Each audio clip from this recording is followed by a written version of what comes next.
Well, hello everyone and welcome. Welcome to another fine Moonday morning. Welcome to Coffee Talk with me, Karen B. How's everyone doing today? A little late this morning. I'm sure you guys can forgive me for that.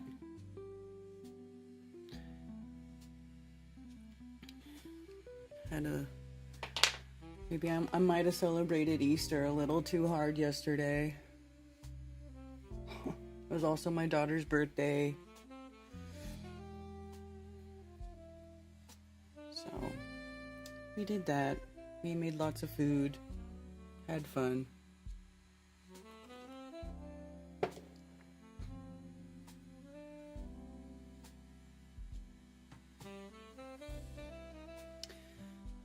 Joseph Osborne. Yeah, sorry, I started on the wrong link. I set up a link and then when I hit go live, I forgot to select my correct stream on YouTube. So sorry about that. I deleted the old one. Joseph Osborne, good to see you. Billingtano, Aisling717, Tony Coriolis, Liz the Iron Maiden, Commercial Sound and Video, Artist Seer, hey, good to see you.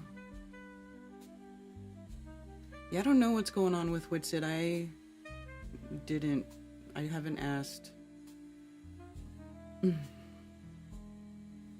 Alpine Endeavor. Yeah. It's good to see you all here again. I'm sorry I am not,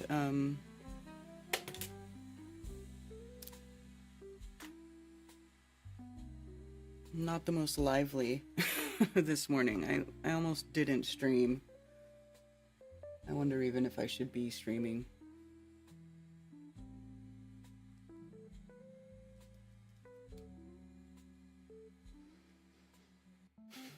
To be honest with you.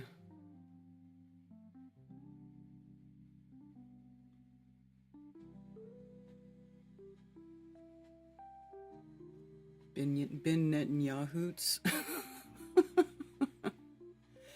It's funny because I'm losing subs like crazy on here, which, whatever. But then I see new names and my watch hours will be green, the time's up, but then the sub count is down.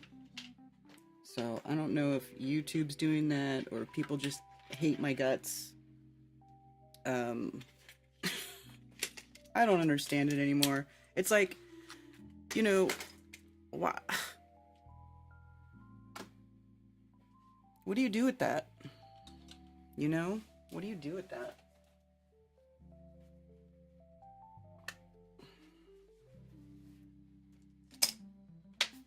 Maybe just...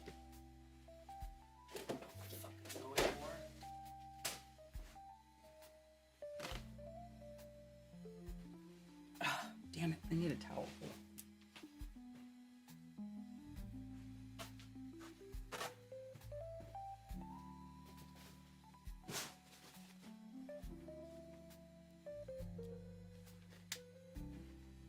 So much litter in your park today? Oh. Hi, Sarah. It was so good to see you guys yesterday. Nothing makes me happy anymore except for having, seeing my real friends in real life, and family. That's the only thing that really is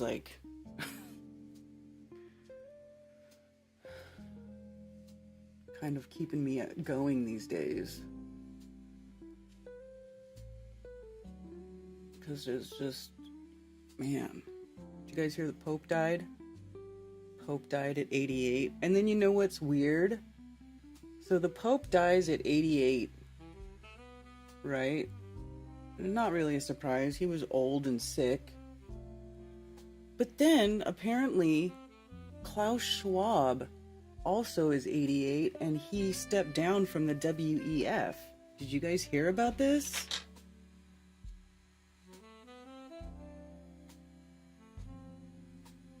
Just don't worry about it at all. Just need more coffee. Yeah, Never smoke the Pope dope.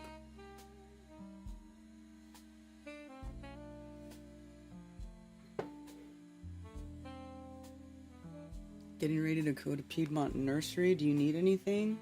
Who, me?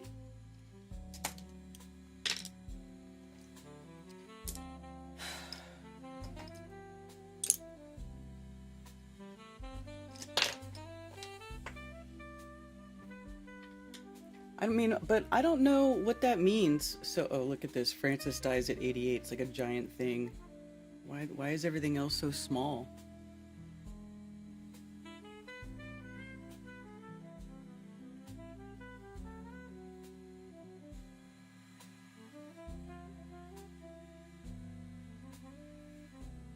Can't even read the other headlines. This one's so big. But let's see if I can find the Klaus Schwab thing.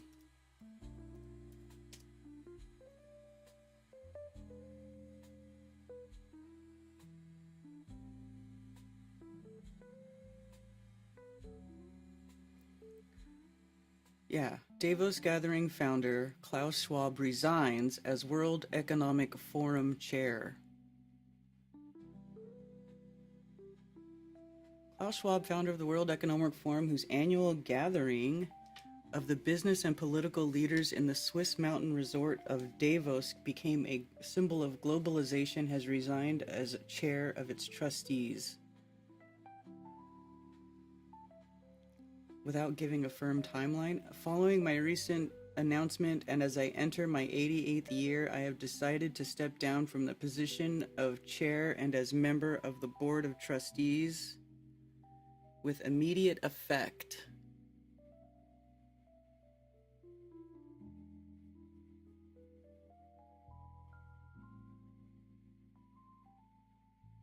Who's taking his place?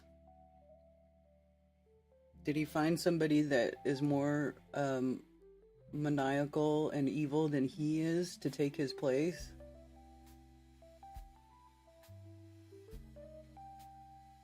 You know, what is that?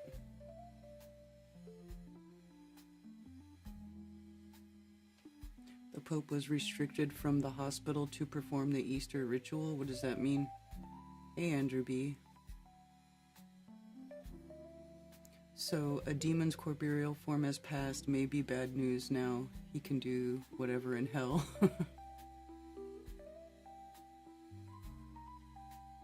Head to Sunshine Nursery and Grill. Pricing is amazing there.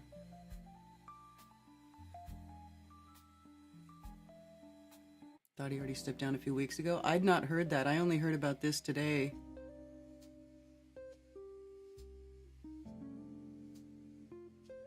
Weird. You guys heard about this already? I didn't hear about it. I didn't hear about it till today.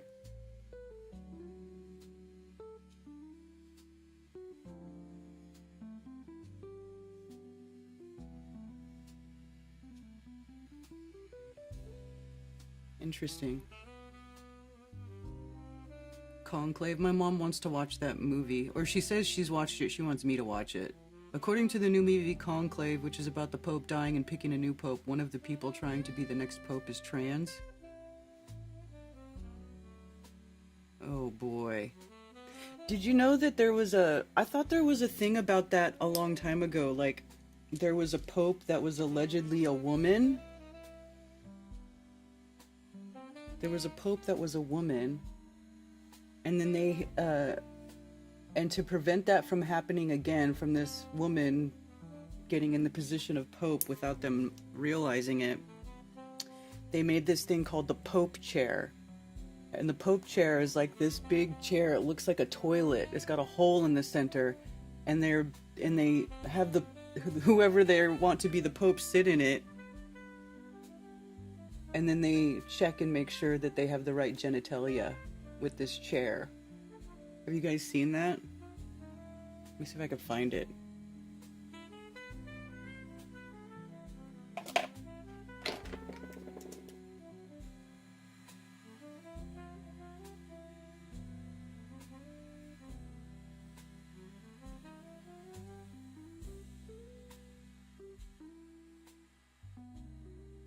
Whoa, it's not coming up.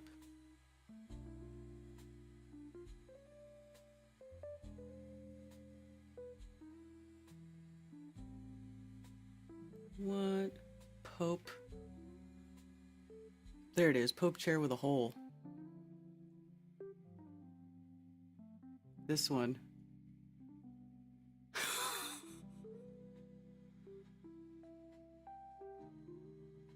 Papal testicle testing chair.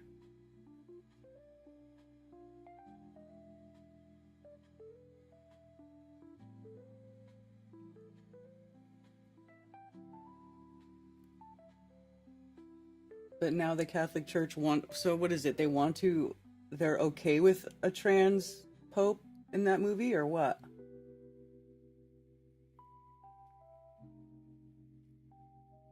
Is it like, and which way is it? Is a woman trying to be a man, or is it a man trying to be a woman and then still wants to be a pope?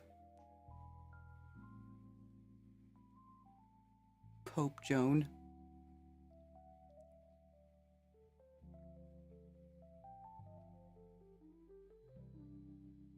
Transpoptation. I mean, they always wear a dress and a dick hat. Seems pretty trans to me.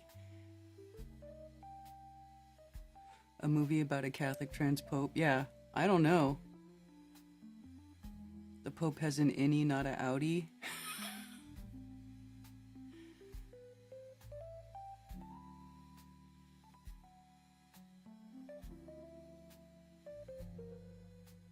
Mike Algorithm did his last YouTube stream the other day. Great one if you guys didn't catch it. He's on Rumble now. No, I don't even know who that is. Or you mean that guy whose name was Algorithm? He stopped talking a long time ago. I was in a after hours chat when I was still doing Strange World, and I was like on a tirade about Tartaria because that stupid shit was everywhere at that time. Like, it was like people wouldn't shut up about it. And I went into and I joined the after hours chat, and I just started talking about how fucking retarded. It was so retarded. I just started going off about it because I was venting, because the after hours chat is like was like a private chat, right? So you could just go and say whatever you wanted. So I went in and I started venting about Tartaria, and I think that guy got really offended, and I never saw him again. God.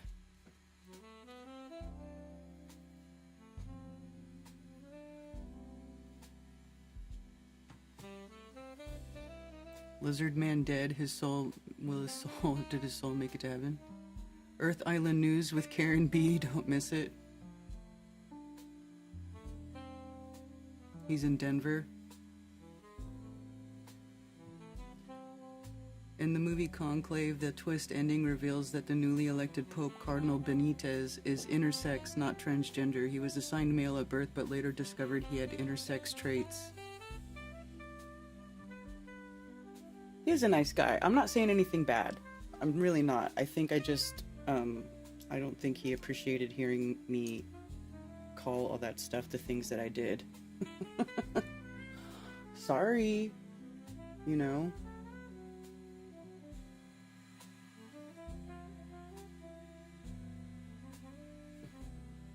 Sorry. Not sorry.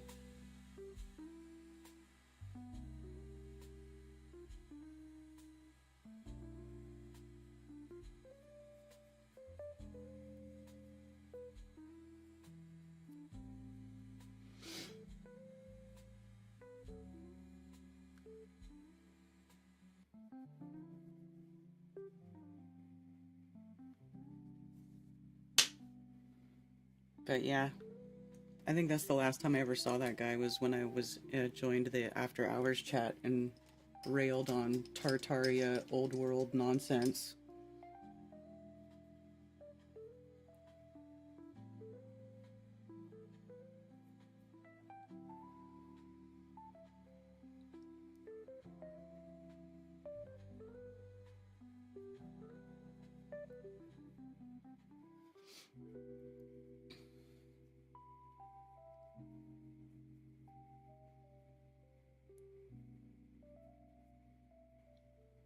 Is that still a thing? Are people still talking about Tartaria? I feel like that subject has kind of quieted down quite a bit. I mean, I still see it once in a while. I don't know if it's just that I've managed to weed that stuff out of my feed, or if it's just not a thing anymore, or people are still into it. Are people still into Tartaria? I'm now removing that movie from me watching.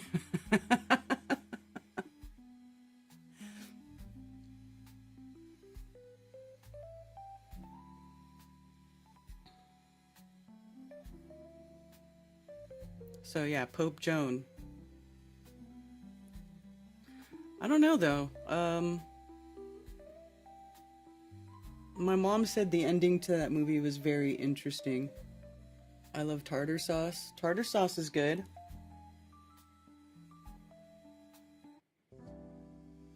Fartaria. What is Tartan Day?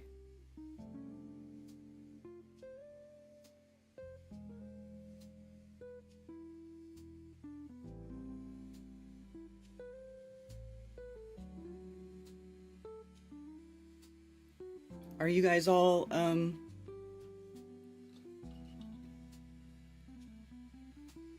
what is Tartan Day?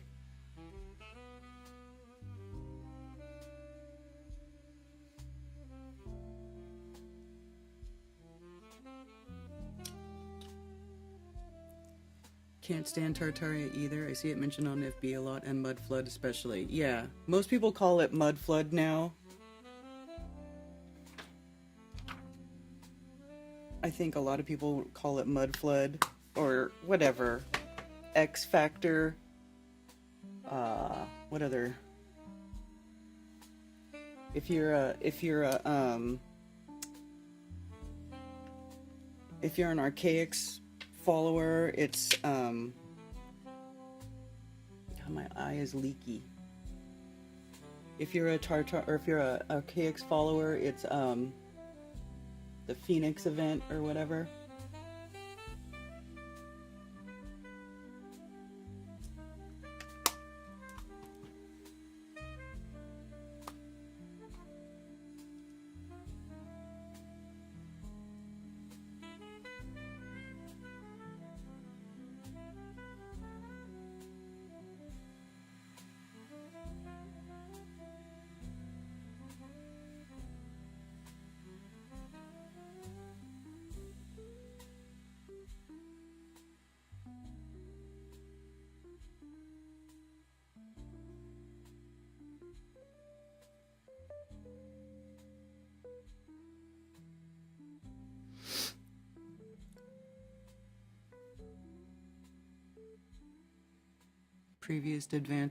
Previous advanced civilization.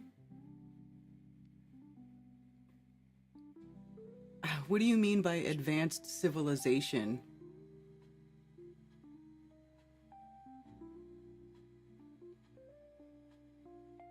Watching on Rumble, but it's lonesome there. Yeah, I used to have some chatters on Rumble, but then I don't know, they're not really. Raised by Gypsies on Rockfin, good to see you. I'm live on Odyssey, nobody over there.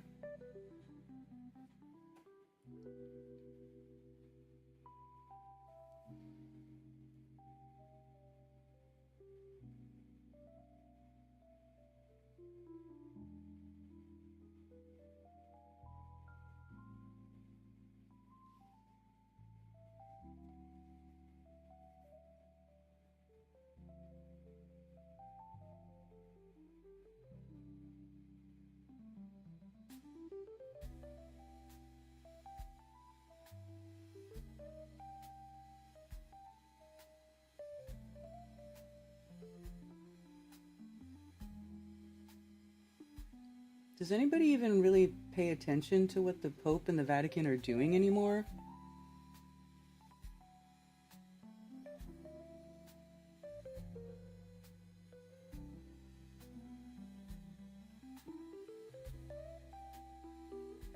I know there's been a big, like, Catholic revival lately because of, like, Candace Owens and, some other famous people. What's his name? Russell Brand trying to pretend like he's a Catholic. It's kind of weird, actually. Have you guys seen it? Like Russell Brand with rosaries and shit, praying. Like, it's like, but you're a sick F. You used to hang out with Diddy. You know, there's like all this picture and video of him hanging out with Diddy holding some weird egg.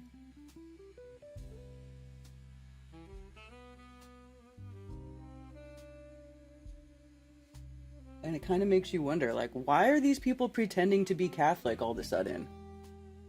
What are they doing? It's like trying to incite some like weird religious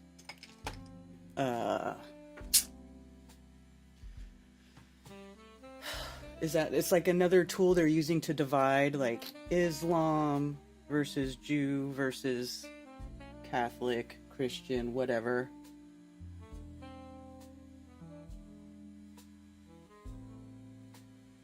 It's just weird.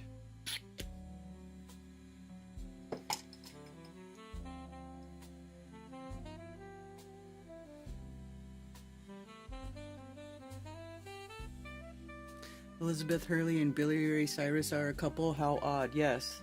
Did you see that on my little news thing? Did it pop up? I saw that pop up too. Elizabeth Hurley's son reacts to mom's surprising relationship with Billy Ray Cyrus.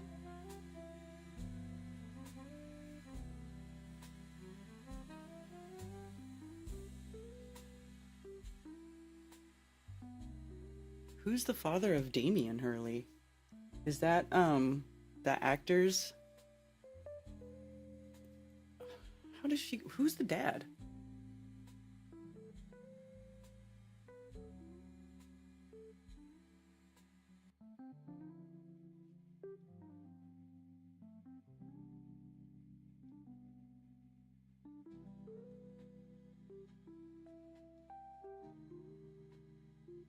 That's Billy Ray Cyrus now?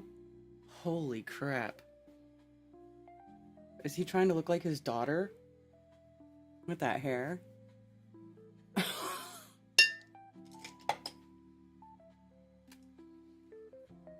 What is that? Mandy effect. Good morning. A magical amulet he's selling? Just got charged with rape in the UK, so he must be in with the Catholics. Catholic is becoming very trendy right now. What is that? I'd love to spend a month exploring the Vatican basement. I know.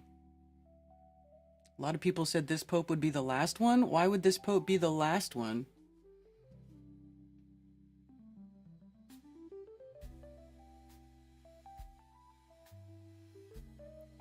Actual channel of real Tartarian stuff, yeah.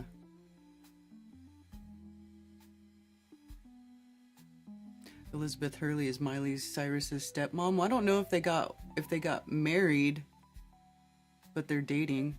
Yeah, Candace is full out pushing. Yeah, she's always on X talking about Christ is King.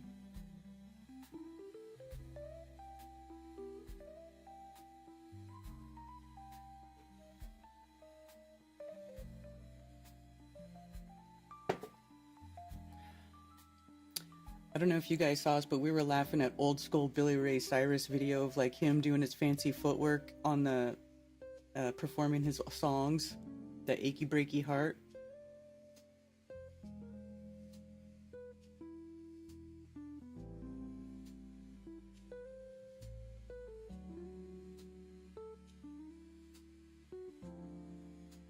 Boy, her son is pretty, huh?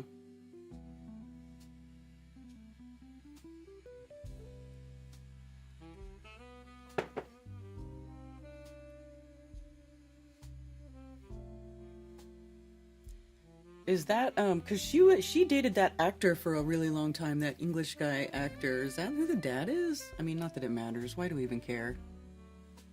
Prophecy, the last pope? And Macron's wife is a man, yeah.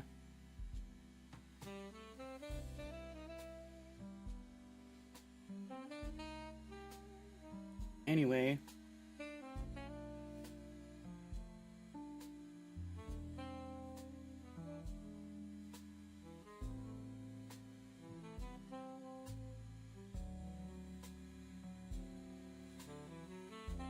lost control of his ATV. Ooh, let's see. Rattlesnakes at WrestleMania! You never had him chasing around in that thing! Oh, crash time! I gotta watch it because they'll strike me for that. WrestleMania, you can't show one scene. Actually, that just showing that one clip, they'll probably block my video in like every state. I'll have to clip that out. New Gmail warning, do not open this email from Google.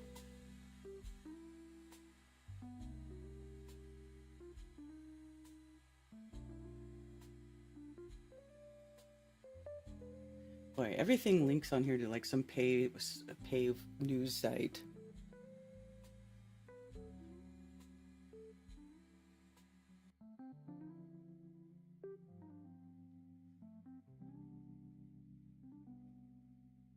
Dramatic rise in syphilis cases in the U.S. Wait, what? Chaotic cuts to CDC hit expert leadership and programs that surveil, test, and research sexually transmitted diseases. Trump's administration cuts to a sexually transmitted infection lab at the Centers for Disease Control and Prevention comes as states such as Wisconsin announce enormous increase in syphilis. Why? I don't understand why. Syphilis mitigation is just the latest example of work in sexually transmitted infections that will be affected by the lab's closure.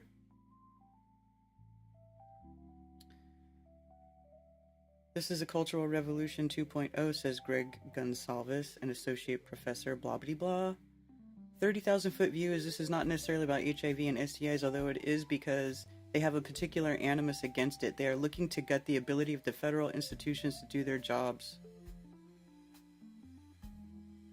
Congenital syphilis is also on the rise. The secondary infection occurs when a fetus is infected with syphilis in the womb. The condition is both highly preventable and devastating.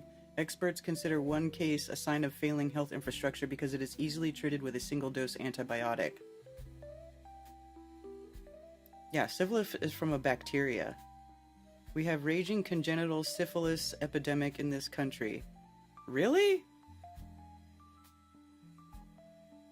Prevent babies from being born with syphilis and to prevent stillborns from syphilis? I mean, is this really a thing?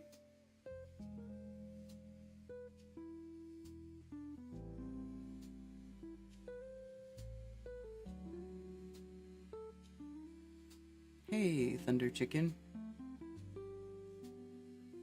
Candace is dope. See, I don't think Candace is all that dope. I think there's something weird going on there.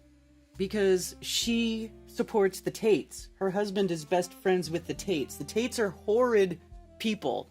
They're absolutely deplorable humans. They're disgusting. And she defends them. Christ is king. It's all about family and good stuff. But yeah, I support the Tates, who are sex traffickers and rapists by their own admission. Abusers and sex traffickers from the words from their own mouths. This is not even like conjecture at this point.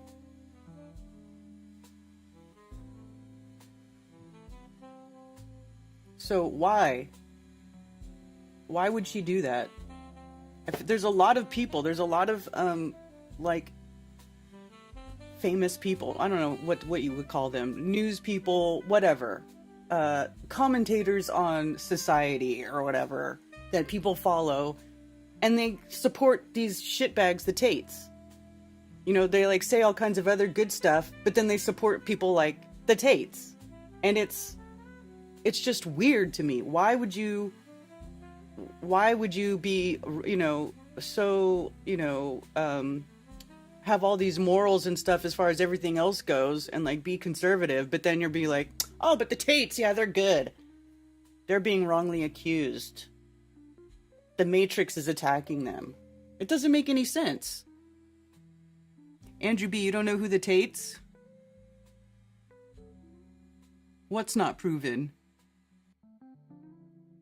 If you defend the Tates, you're out of your mind. That's all I got to say about that. You are out of your freaking mind.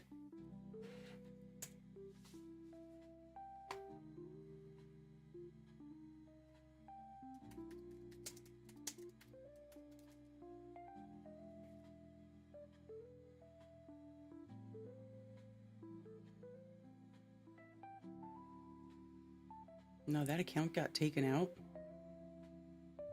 Is this stuff being,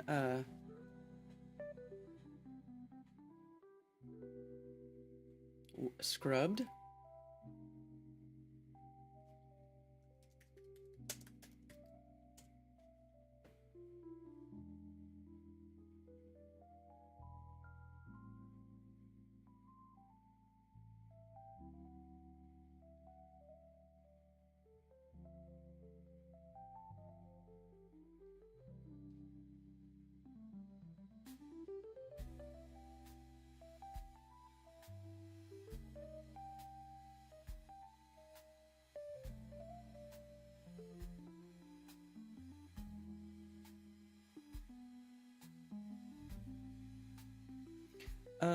Wow.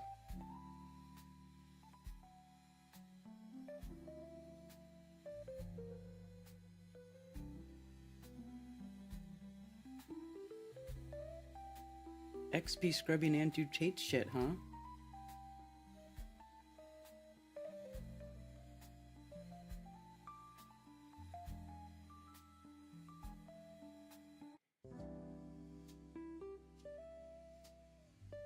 I mean, there's numerous videos that have been exposed of him beating people on video. They're basically e-girl pimps. Yeah. The Tates are these two guys that they became millionaires off of forcing women to work, to do camera work, and then they took all the money. And then they had this whole... I can't believe, Andrew, that you don't know about the Tates.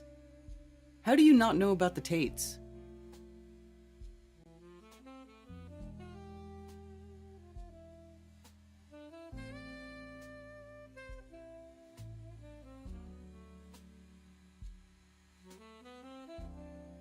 They did horrible things in Romania. They did horrible things in the UK. They did horrible things everywhere.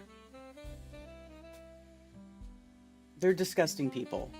But there's videos of them saying horrible things, beating women. Andrew Tate is gay. Oh, dude, he is. He says horrible shit. Area here. I bought my neighbor's house.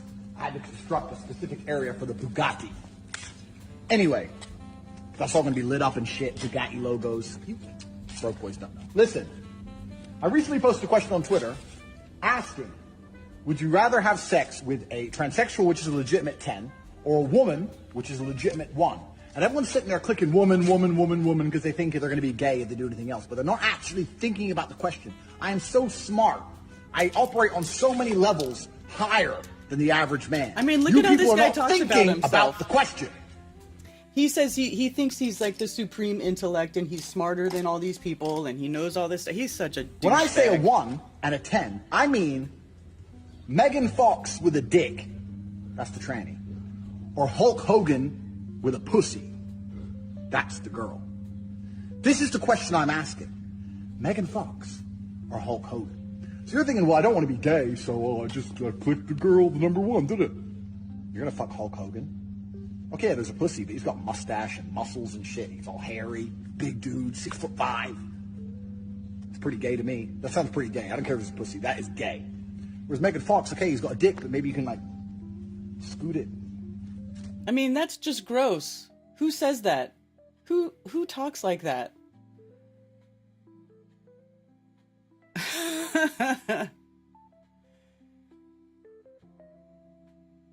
I mean, they're just the worst of the worst. I can't even look at this shit anymore. A woman with a dick is a man and therefore cannot be a 10. I know. What a narcissist. Exactly. Can't stand this clown. Exactly.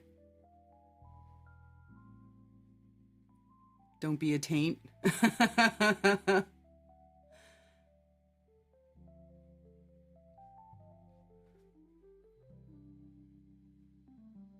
Oh my god, Duke Nukem.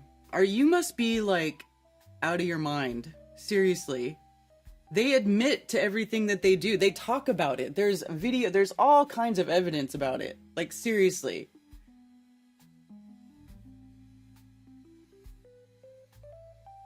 What the fuck is this dude? I know, exactly. Hail, Ben. How you doing, Ben? I don't know. He's just a deplorable human. And then, like, that's who young men are supposed to look up to. Like, these abusers, these sex traffickers. They literally assault women. You know, that makes me really worried for my daughter in the future, right? I have a daughter. I don't want my daughter getting with some asshole who's gonna beat her. I mean...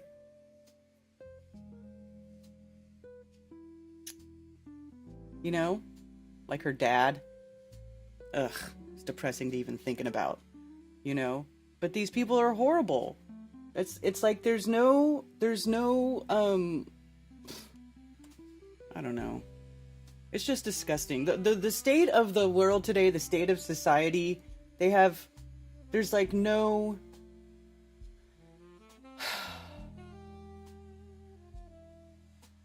There's no line that people won't cross, and it's disgusting anymore.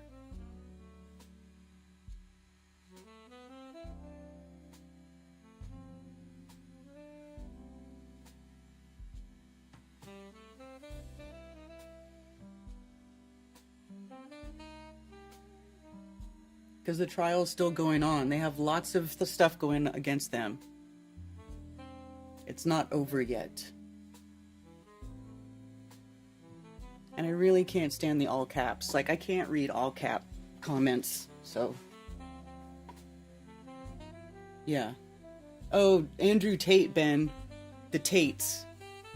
Because they're saying, like... Because I brought up Candace Owens because of this whole, like, Catholic revival that's going on. This, like, it's like an artificial Catholic revival with celebrities these days. Like, now all of a sudden, you know... They're so good, and they're the upstanding Catholics, and Christ is king, and blah, blah, blah. But then she supports people like Andrew Tate, who's an admitted trafficker. Like, the things that man has said and done are deplorable. Like, nobody who wants to, like, be seen as a family person with good religious morals or Catholic morals or... you know, values family or anything like that, should even be associated with somebody like that. At all.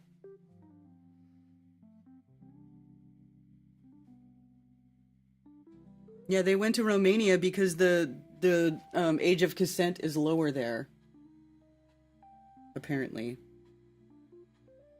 A lot of young boys follow the Tates. Exactly. And they're like influencing young men to just be narcissist douchebags who don't value women. You know, they talk about, you know, how all women are stupid, they don't know anything, blah, blah, blah. They're misogynist. Like, it's just disgusting. It's disgusting.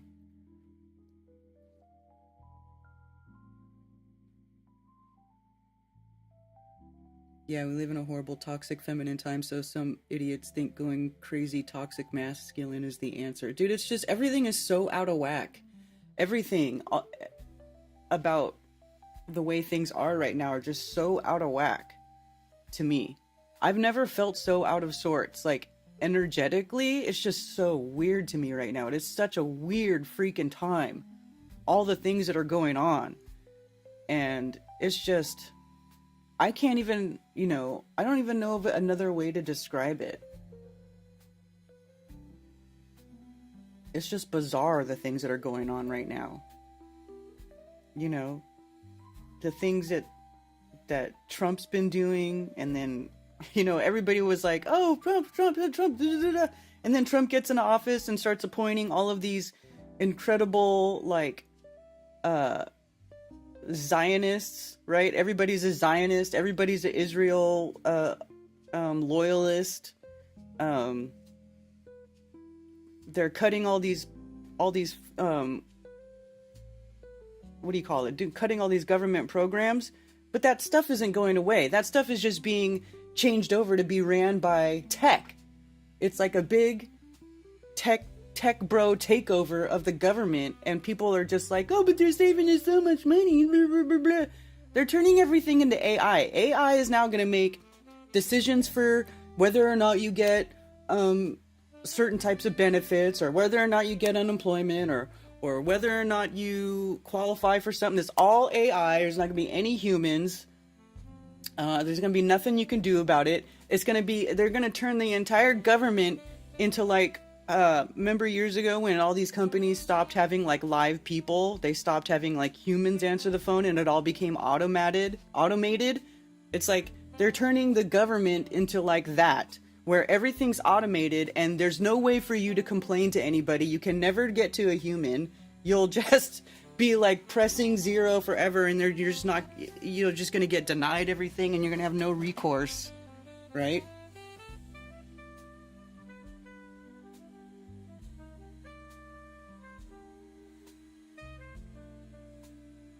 Concur? Is it weird? It's bizarre.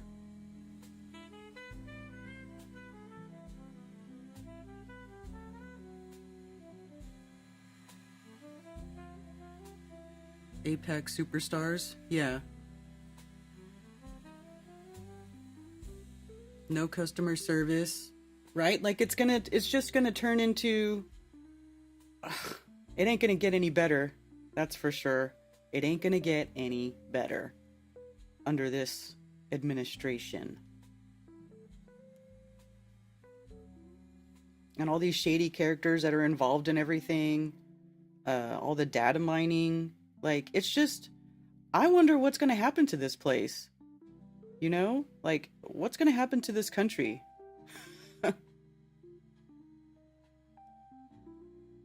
Trump claims there is virtually no inflation and is trying to push the Federal Reserve to cut interest rates. Thoughts? I think they did just lower interest rates again, but a little bit. Preemptive cuts in interest rates are being called for by many, with energy costs way down, food prices, including Biden's egg disaster, substantially lower, and most other things trending down. There's virtually no inflation. What? Does anybody believe this? With these costs trending so nicely downward, just what I predicted they would do, there can almost be no inflation, but there can be a slowing of the economy unless Mr. Too Late, a major loser, lowers interest rates now. Europe has already lowered 7 times. Powell has been too late, except when it came to the election period, when he lowered in order to help sleepy Joe Biden, later Kamala, get elected. How did that work out? I don't even understand that. Gonna be like calling Microsoft. Will AI pay my taxes? We'll be in full-blown idiocracy by the end of Trump's presidency. Oh, I know, dude. It's insane.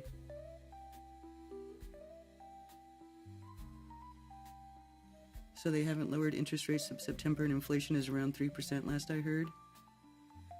Home prices still crazy. Yeah, house prices have gone up here.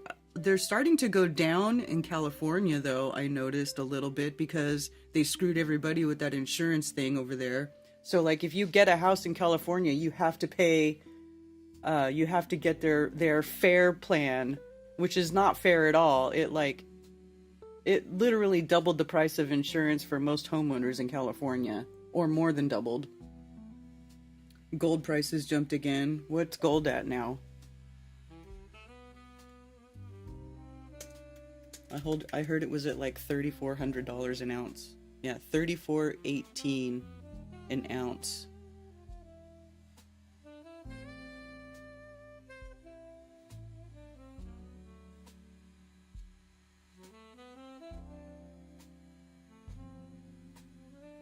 Yeah. Gold going up, value of the dollar going down. The economy is a disaster. Maybe they're going to be the North American Currency Union is a hypothetical monetary union in which the United States, Canada, and Mexico share a common currency. I don't know how they spell fair. that plan. Let's see.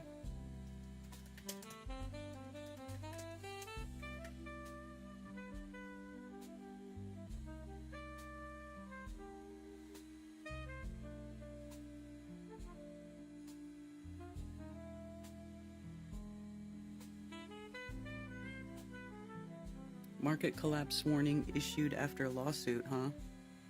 A lawsuit filed by Consumer Watchdog against California Insurance Commissioner Ricardo Lara has triggered new concerns over the stability of the state's homeowner insurance market.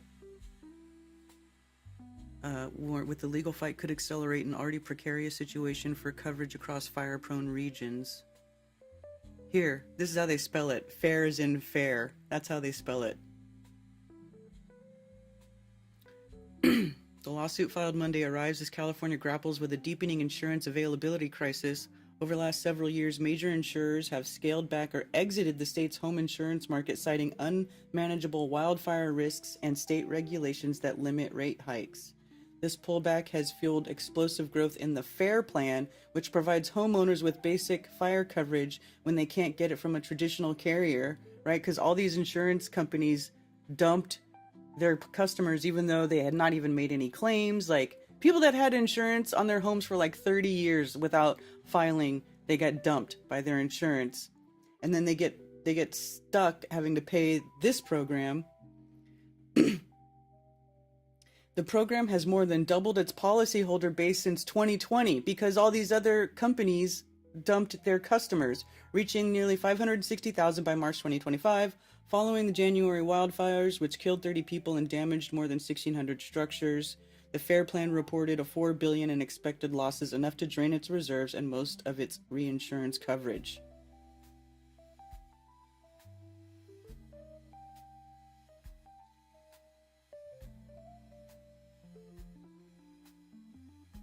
A one-bedroom, one-bath bungalow that is up for sale for almost $500,000 US. Oh my God. After the house was crushed by a giant pine. Good Lord. The legal challenge centers on a decision by Laura to allow insurance companies participating in the California FAIR plan to impose surcharges on policyholders to recoup losses stemming from the devastating wildfires that swept through Southern California in January. According to the lawsuit, this move could result in millions of dollars of added costs for homeowners statewide. Yeah, so... And then, and then the whole thing with the fire, why the fires are happening and how they manage the land over there in California, and like the stuff that PG&E does, it's insane. Yeah, I don't have insurance. Anyone outside the city can't even get on FAIR plan, which only covers the material costs from when it was built. Can't even get insurance on shovel homes here. Same deal. Highest premiums, lowest payouts in the country.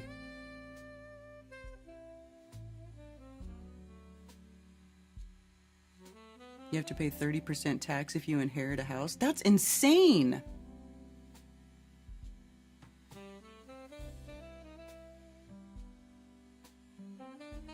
Can buy gold and silver by the gram since I can't afford an ounce of gold at a time.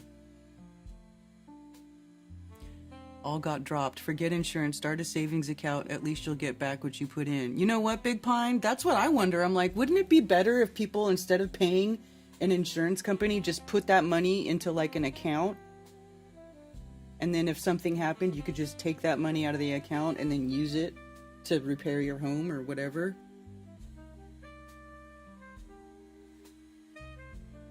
Wow, that's insane, Artez. Fair access insurance requirement. Yeah, but they all have to pay super inflated premiums. My homeowner's insurance is my highest bill of the year.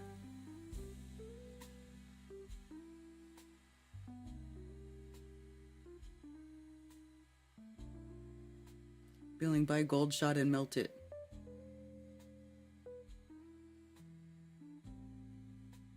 It would be better, but most people would blow the money. Yeah. That's crazy to me. My house insurance doubled in the last 3 years. Yeah, exactly. Insurance is a huge scam.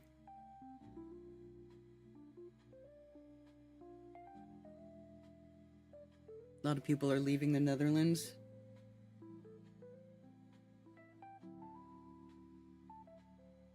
Time to invest in some gold panning equipment.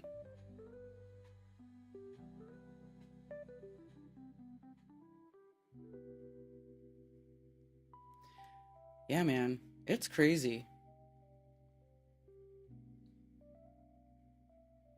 Canceling our insurance too? Jeez.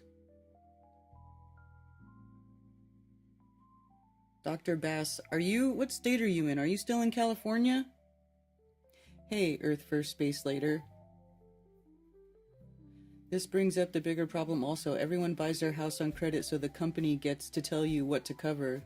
When you buy cash, rules are different. Yeah.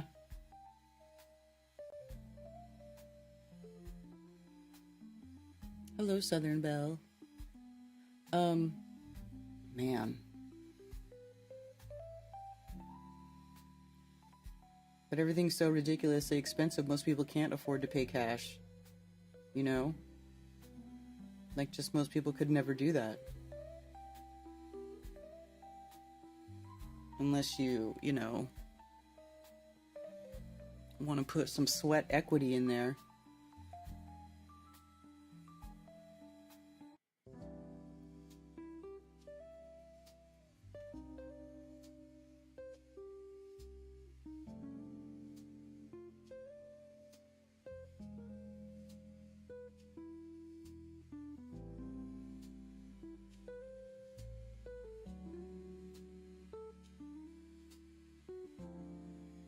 Coincidentally, the announcement of Pope Francis's death occurred on the same day, adding a layer of historical significance to the events, though the two incidents are unrelated in context.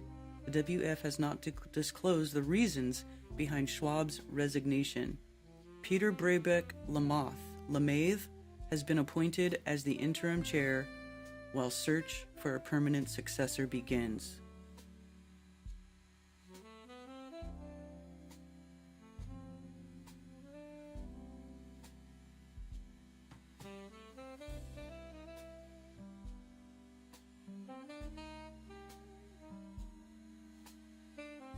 Is this really a picture of Pope Francis? God, he looks creepy right there. Creepy.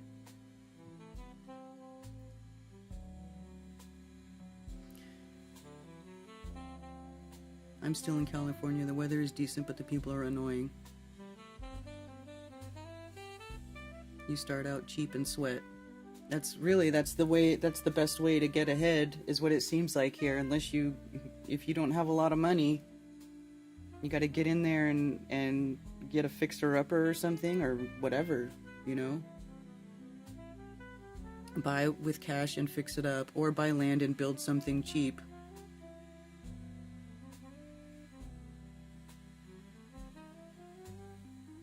Yeah, that's really the best way to, if you're starting out and you have the skills, if you have the skill set and you don't mind working hard, you could do okay that way.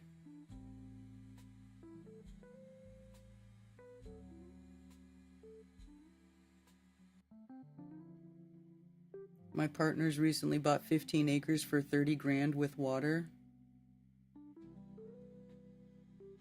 So many people moving to upstate SC, it's hard to find affordable acreage anymore. So many new developments popping up down here in Fountain. Yeah, actually, I know. The Carolinas are booming right now. Still an enormous tree sitting on part of the backyard fence from Helene's visit. Oh my gosh.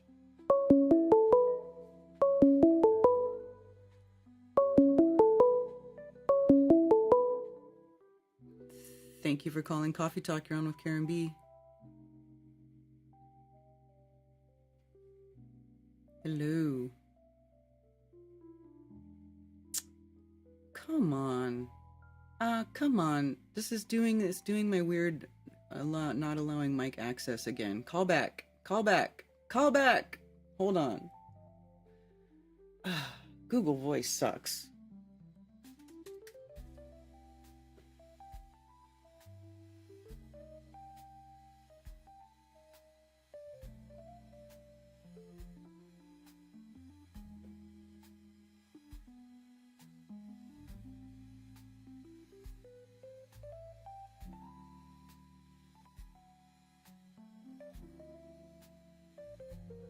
Try again. I think that was Tony.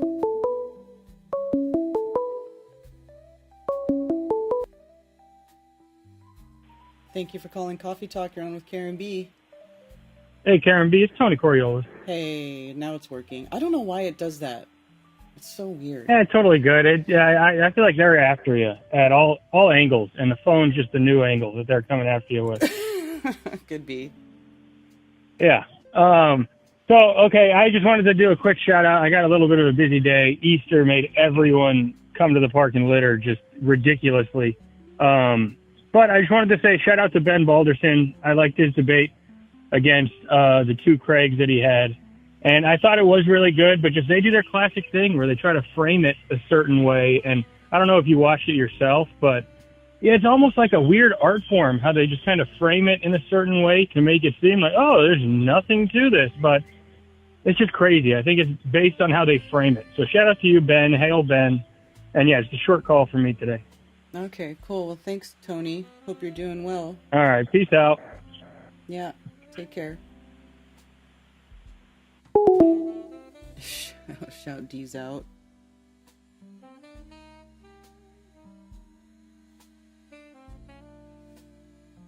Man of Warren thinking this is so good I should sing this in Coffee Talk.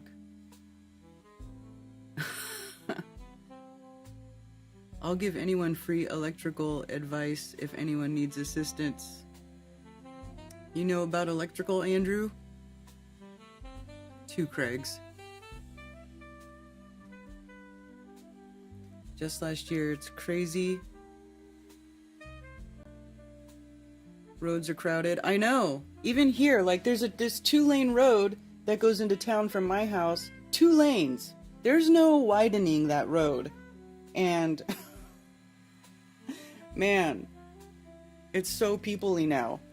And then you'll get behind people who are like driving like 30 miles an hour. It's like 45 down that road. And you're like stuck behind someone driving 30 miles an hour for like 5 miles. Sucks. McToon butthurt about the two Craigs.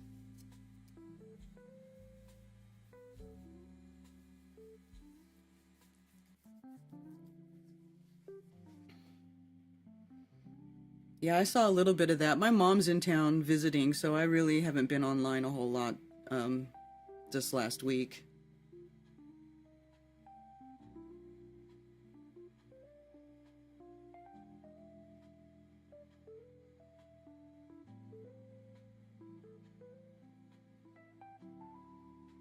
What's up, Boston Ray?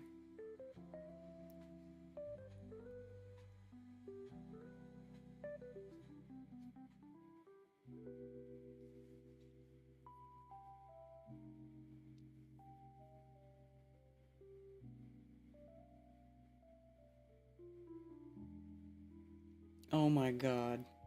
Here goes some space BS.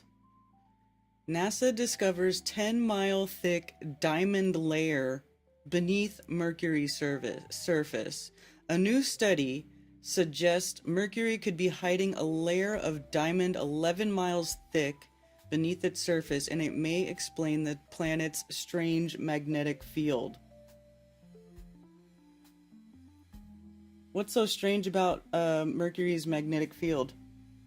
The smallest and innermost planet in our solar system may be home to a dazzling secret hidden beneath its scorched surface, a diamond layer up to 11 miles thick. This is so dumb. Why do they try to tell you that there's diamonds in space? Like, is this their sort of way of trying to make you think like it's worth spending money on rockets and crap? You know, they try to tell you it rains diamonds on Saturn. Yeah, sure it does, buddy. Sure it does. A groundbreaking study led by planetary materials expert Dr. Yan Hao Lin is published in Nature Communications. Just at under Mercury's extreme conditions, carbon deep within the planet's mantle could have been transformed into diamond, forming a dense crystalline shell around its metallic core.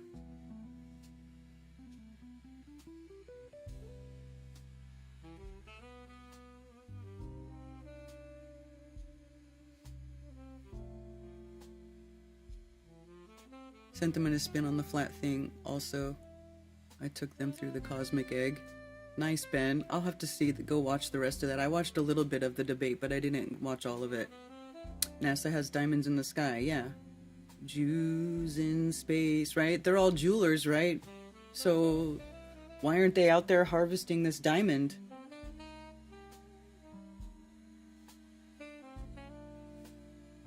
But there's chocolate on Mars and union rings on Saturn.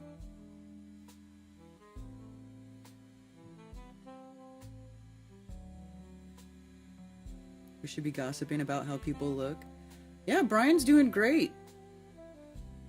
He's been working his butt off because he's been bartending still and also working in the real estate office, getting going on that, so. We used to call these stories make-believe. I think they're make-believe. Under that high pressure, squishing carbon doesn't get you there. Exactly. That's not how diamonds are made.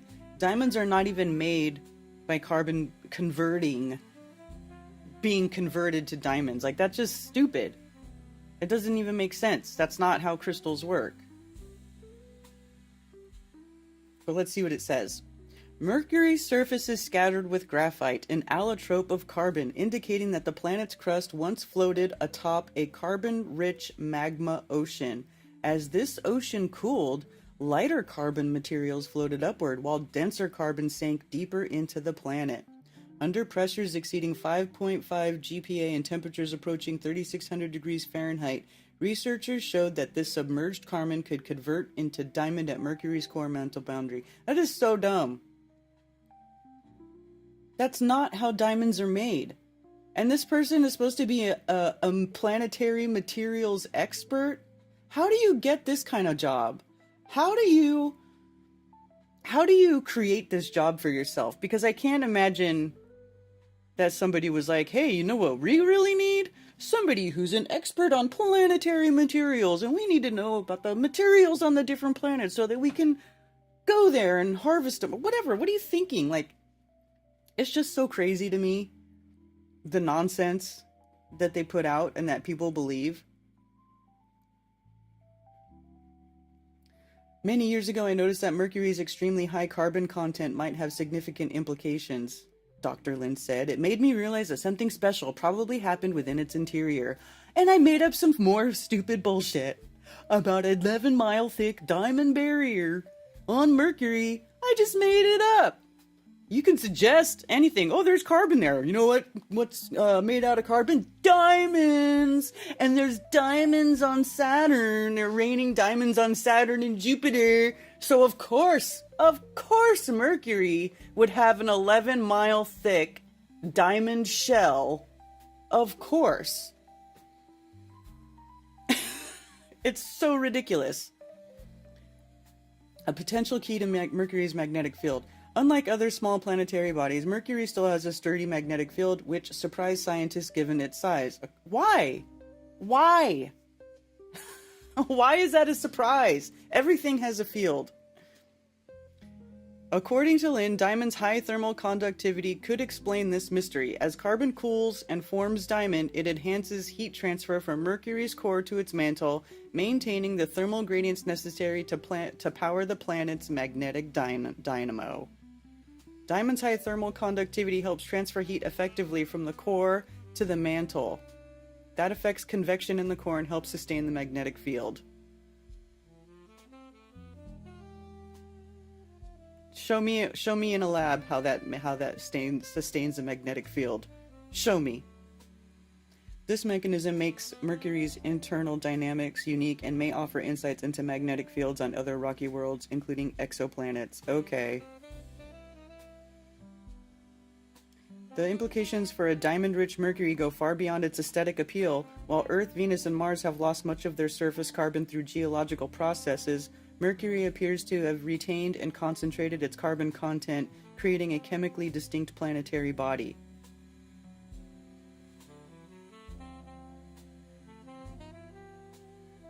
The study proposes that such diamond layers might exist in other planetary bodies or even carbon-rich asteroids. Oh, there we go!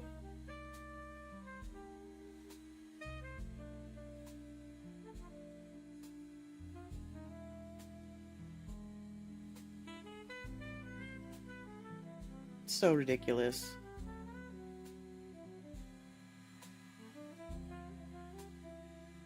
Hello, Chi-Chi.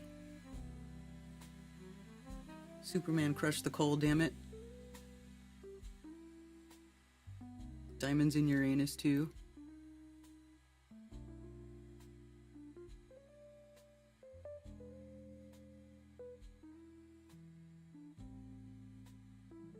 I'm in my villain phase and can't dishonor the crow number.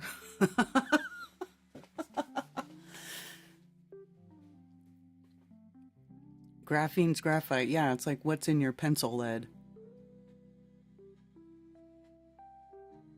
Venus has marshmallow clouds. I did the spectroscopy myself. That's funny.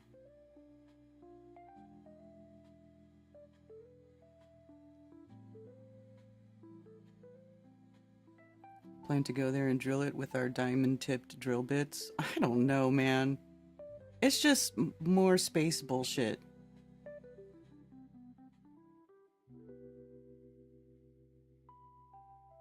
Guaranteed to get you crushed coal. Yeah.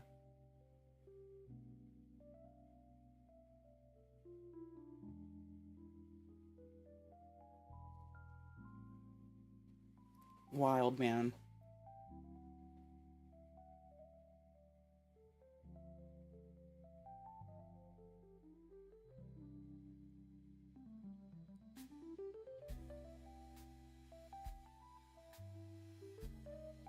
And they're trying to say Mars was once habitable now.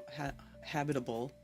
NASA Curiosity rover finds major clue that Mars was once habitable. Okay, well, let's see what their major clue is that Mars once was habitable. Has found iron-rich carbonates on Mars, offering new clues about the planet's ancient climate and potential... Go away. Habitability? Oh, potential habitability?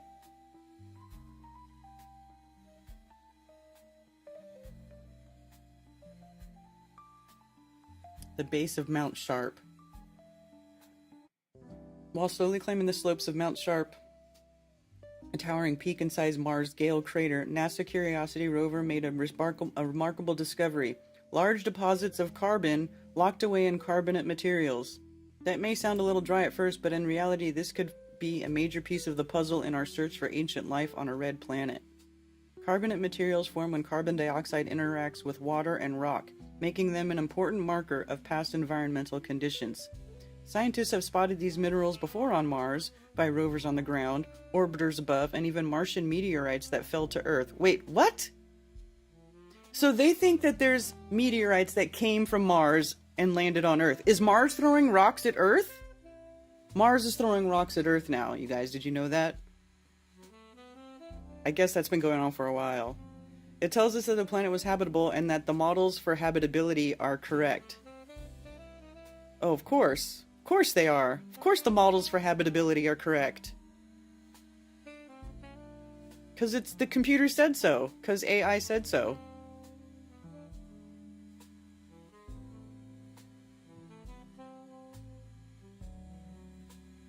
Or it could just be minerals that they found on Earth. It could be just Devon Island materials, right? Because I'm pretty sure that they don't have a rover actually have a Mars rover on Mars. That's so ridiculous.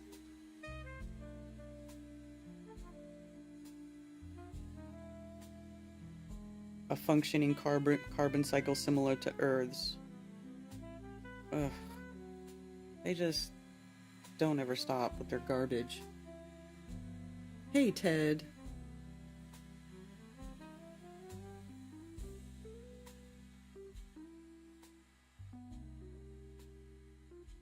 Panspermia.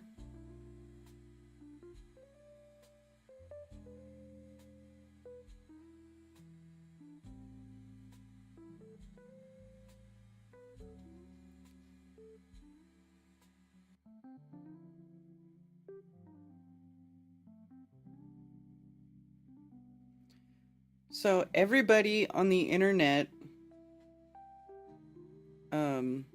thinks that was talking crap about the Blue Origin, what do you call it?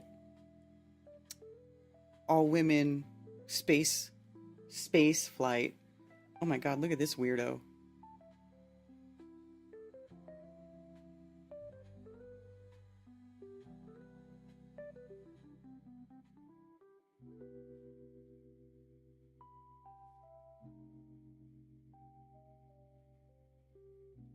Why is cancer now the leading cause of death among dogs and cats in the U.S.? Because vaccinating animals is their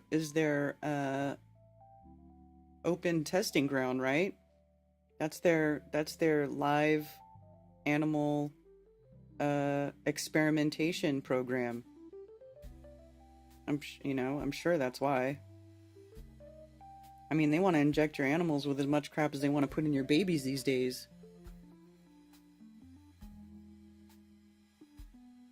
Boggles my mind how they think they can do spectroscopy through a known magnetic field in an electric current sheet and yet fail to acknowledge the optical disturbances they would by nature cause.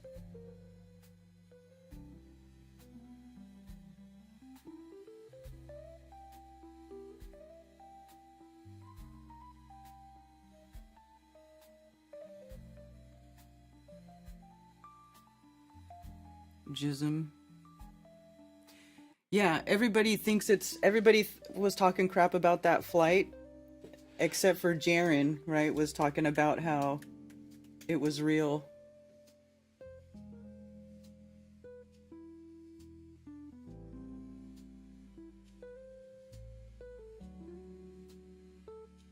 So ridiculous. Who had,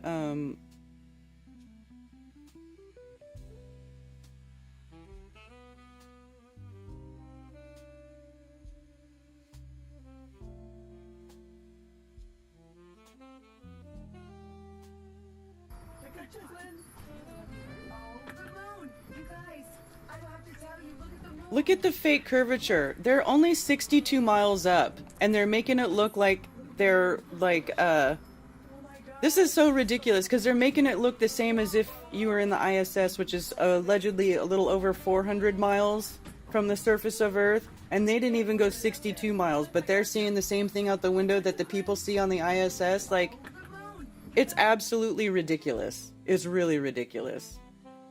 Where's that video? I think Shane shared it.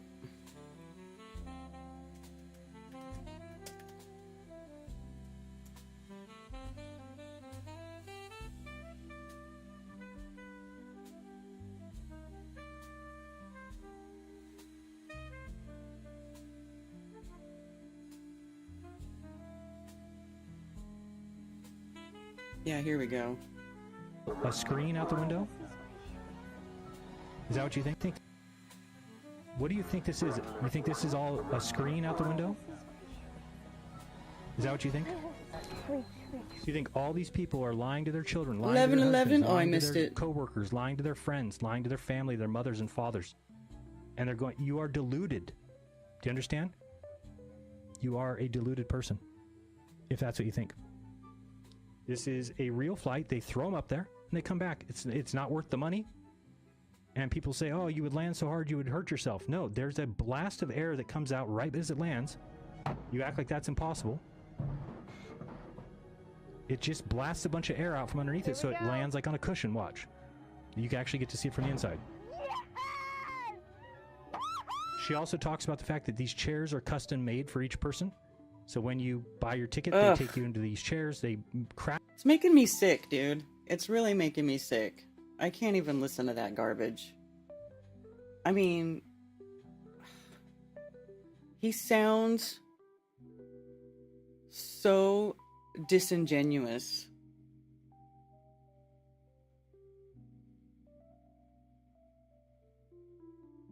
How many months should there be? The turtle clock in the sky? 12.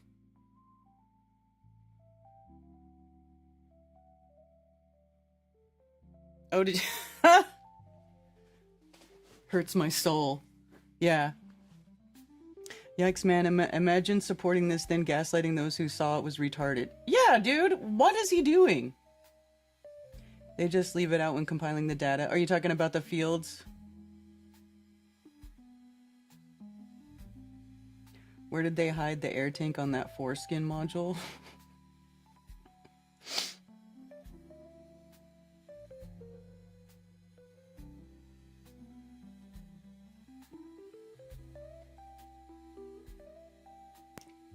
I know there's a lot of people who say that because of the moon, you divide the year by 28 and you get 13 months that are 4 weeks long. Yeah, the numbers do work out that way, but that's not how long the moon cycle is.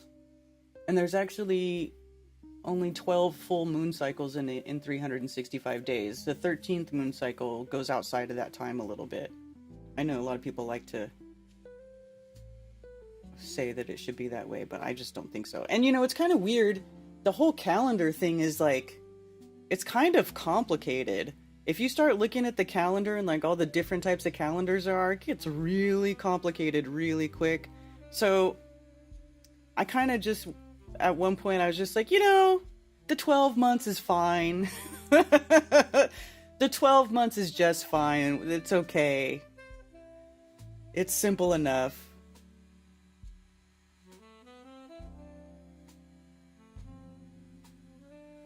"5 days ago, I predicted an occult sacrifice would occur on April 20th.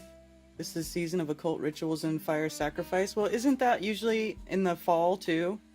Occult sacrifice in the fall, so what, spring in the fall?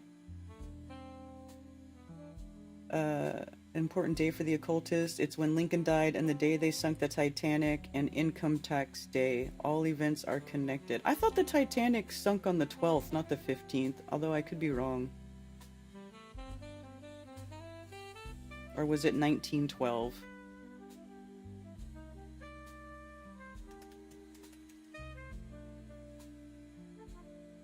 Yeah. Oh, April 15th, 1912. That's when it was. It was on April 15th.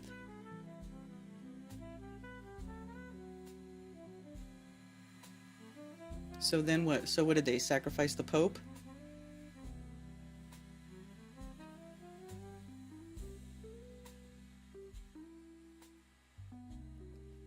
Eight months in a year? Yes, that's Craig picking his nose and eating it.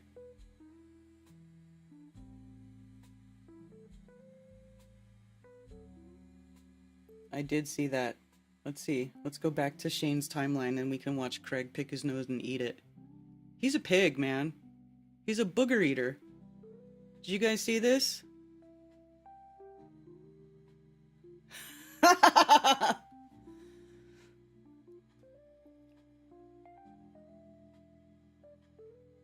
Your comment. Oh, you know what? I put Jaren as a banned word in my banned words, so it might have not let you put Jaren in the chat. You got lunar calendars, solar calendars, lunisolar calendars, all trying to adhere to 365.25 day solar year. Intercalary days are inserted into all calendars to try to make it work. That's what I'm saying. All of it is just, it's almost like, why did we establish these units of measurement that don't make round numbers according to nature? Or is it just not possible to do it? You know what I'm saying? Like, how come there's that extra time? Like, why isn't a second a little longer? Or to make the minutes a little bit longer, to make the day a little bit longer so that it lines up exactly with the sky clock. You know what I'm saying? Does that make sense? Like, the unit of time that we're using doesn't end up at a round number. So why did we start using that unit of time? Who decided how long a second is? Who decided that? Who decided how long a minute is? It's just, you know what I'm saying? It's just weird. It's a very convoluted subject.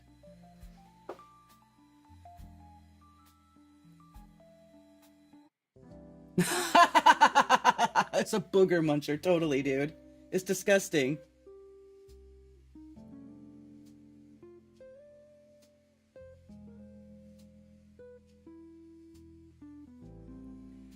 He is cleaning his mouth from the crap he's speaking out. Oh my god. I'm gonna barf.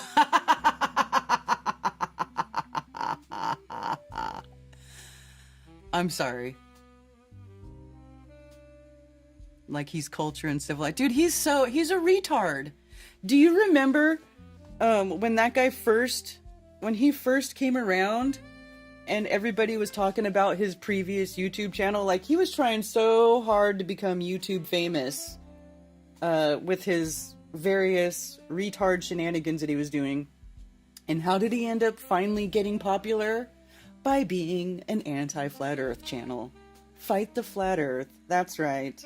Before, he was like he was trying desperately to become a famous YouTuber, and it wasn't working because he's a retard. But then flat earthers made him famous. Because that's how it works on YouTube. They use a duality with all types of measurement except time because there's only one clock to go by. But who decided that unit of measurement?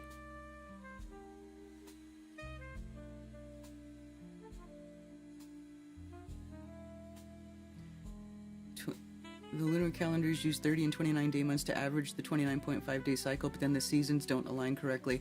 Yeah, because the lunar cycle is like, it's like never, it's not always the same length, which is weird, right? Because it's like, it varies by like 18, I think like 18 hours, up to 18 hours. I was looking at it, the length of the day of the moon phases, and it was like, it varied by quite a bit.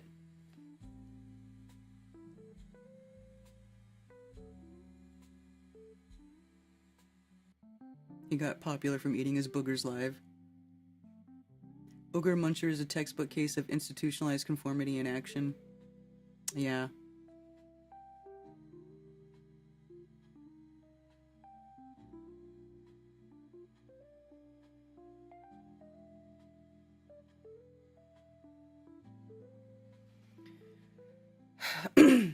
But here's the thing. Here's another thing I was thinking about with that whole thing and like the final experiment. And I don't really want to like talk about it too long because I'm just so tired of it. But recently, there was a trailer put out.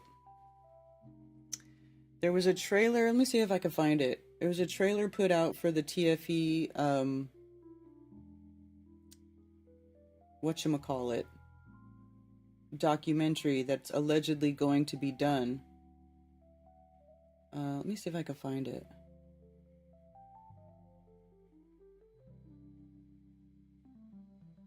Oh yeah, right here. Hey everyone, we are live from Antarctica. It's never been done before. I can't find any evidence of any flat earther going to Antarctica. You certainly can't find any evidence of a group of flat and globe earthers going together to try and prove each other wrong. I was alerted that our flight was the #1 tracked flight yesterday. They were 400 miles in. Whoa. So this was part of the final experiment.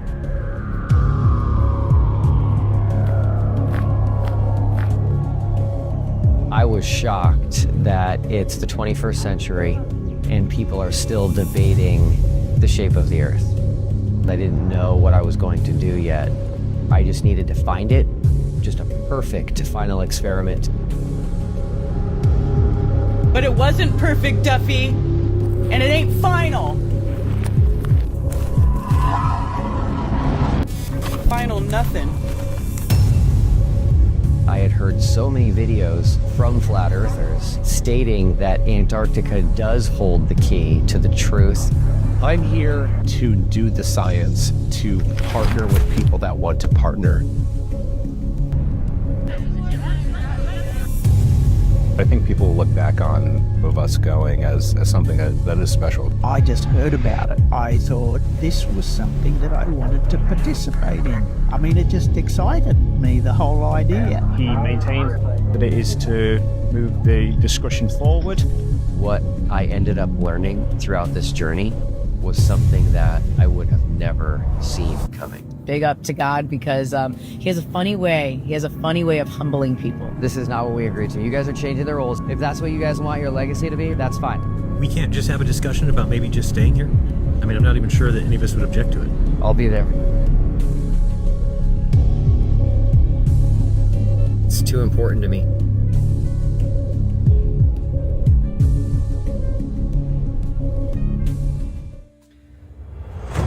And yeah, Austin is conspicuously absent from that promo, you just see the back of his head, like a flash of him, just a little bit in there, which is kind of weird. What do you guys think about that?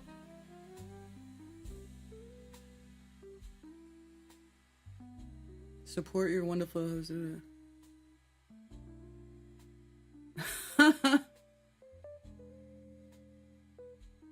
Oh my God, Mark. I think Craig pays his friends to dress up jester suits, pretend to be flat earthers so he can debate them.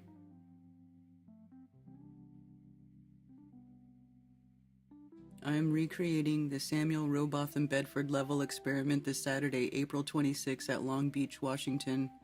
All-day event. Long Beach, Washington? What state are you in? That's interesting.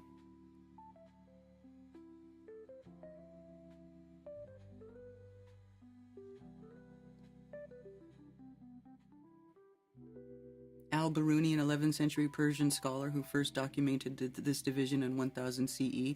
Al-Biruni, that's the Arabic guy who, is he the one that also made the first globe? No? What's Al-Biruni? What is that? What else did that guy do? He did something else. Duffy can kiss my white ass, yeah.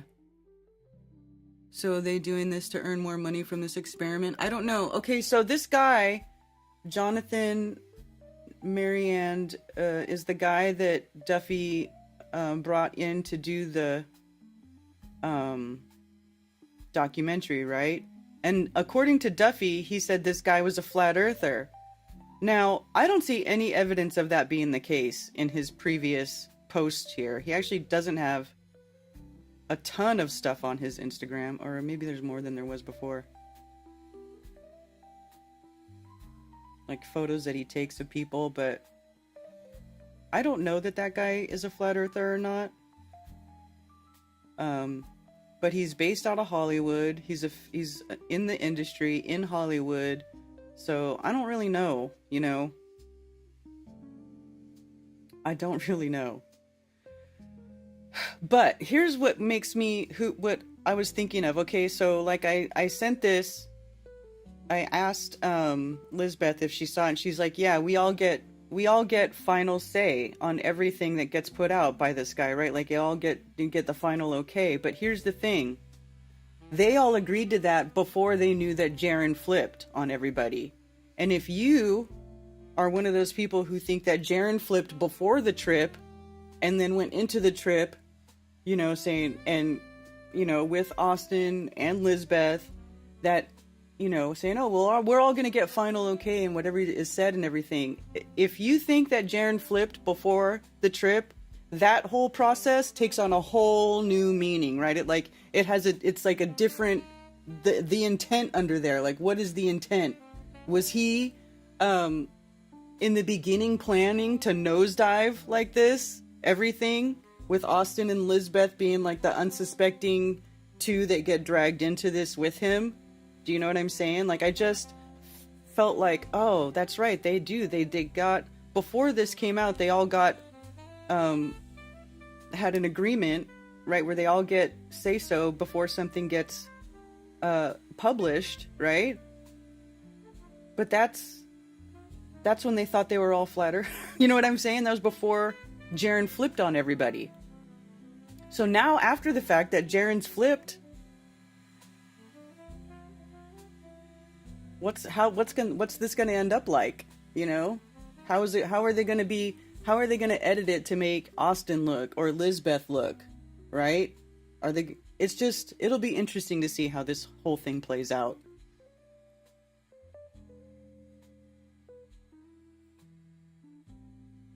Not FE. Mark, you saying he's not? Al created the azimuthal projection. Oh, okay. Yeah, I know Austin's still with us, and I know Lisbeth is too. But my point is that, did Jaron flip before the trip?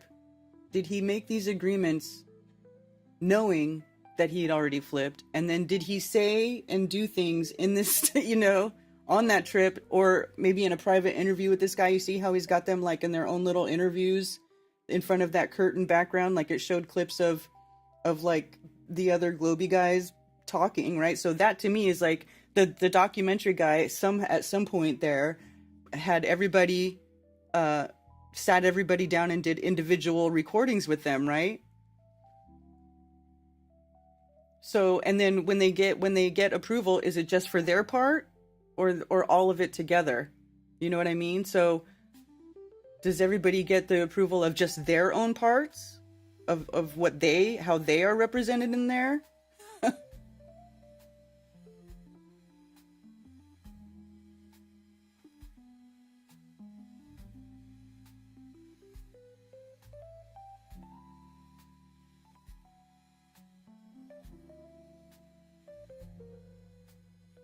They had Jaren in May.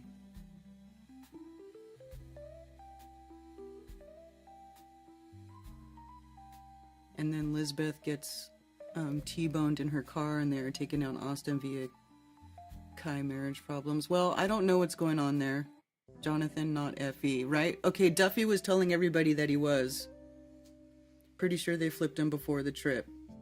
Yeah.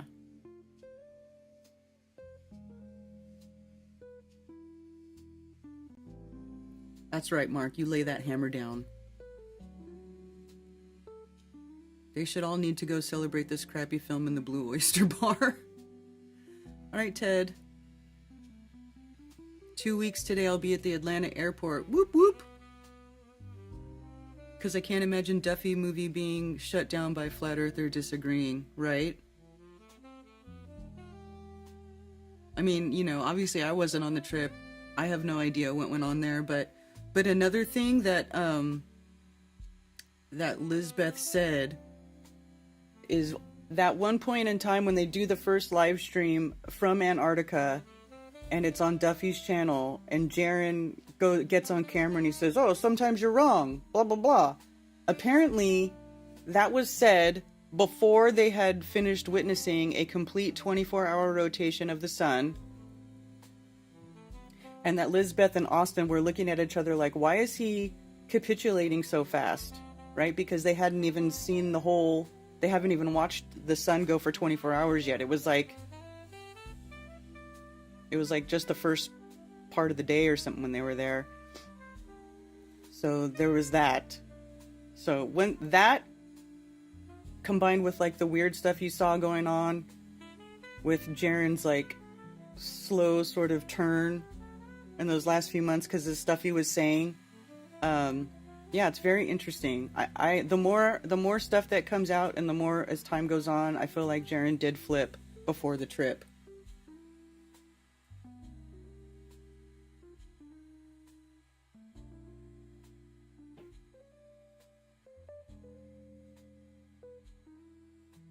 This is his YouTube. Is the trailer there?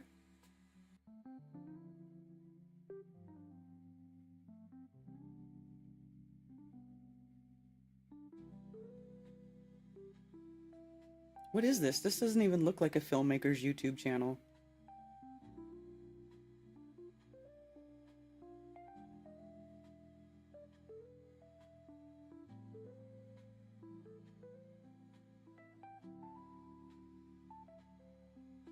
Flat Earther and filmmaker on the final experiment live from Antarctica. Oh, he's got a live from Antarctica 13-minute video.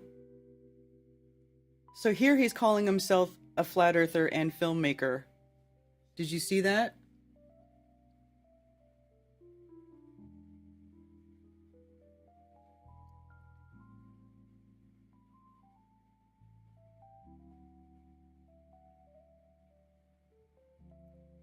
Read the channel description. Filmmaker, father, daily vlogger based in Beverly Hills, California. Fresh from the final experiment in Antarctica, where I captured a documentary featuring flat earthers, globe earthers, and the breathtaking 24-hour midnight sun.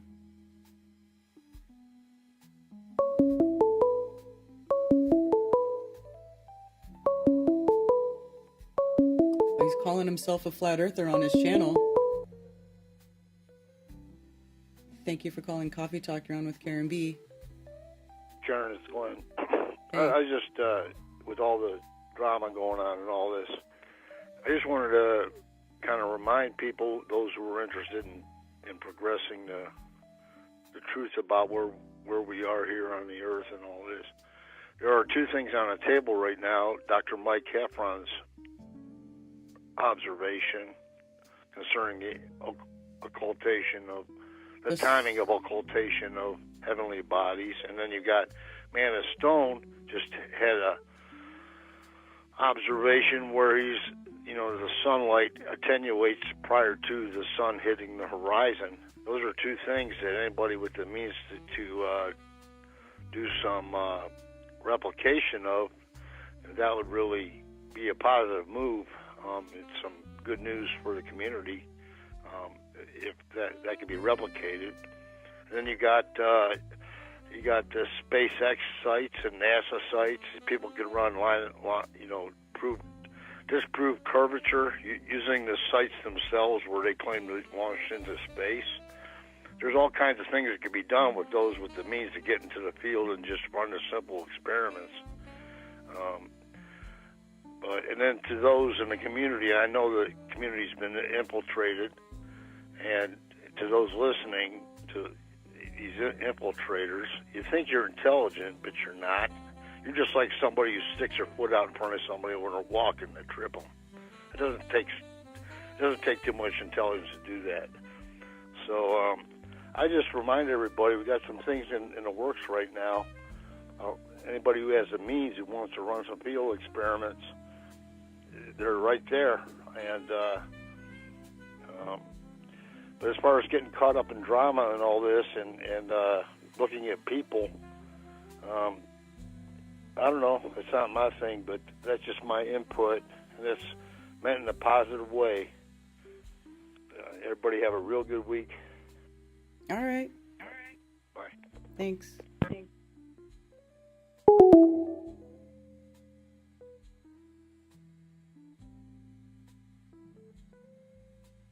Final experiment is getting some criticisms about our legitimacy.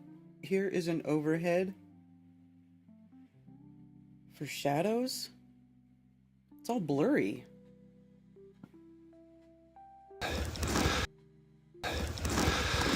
So the air is so clear here. See if you can guess, and I'll let you know in another video, how far this mountain range is.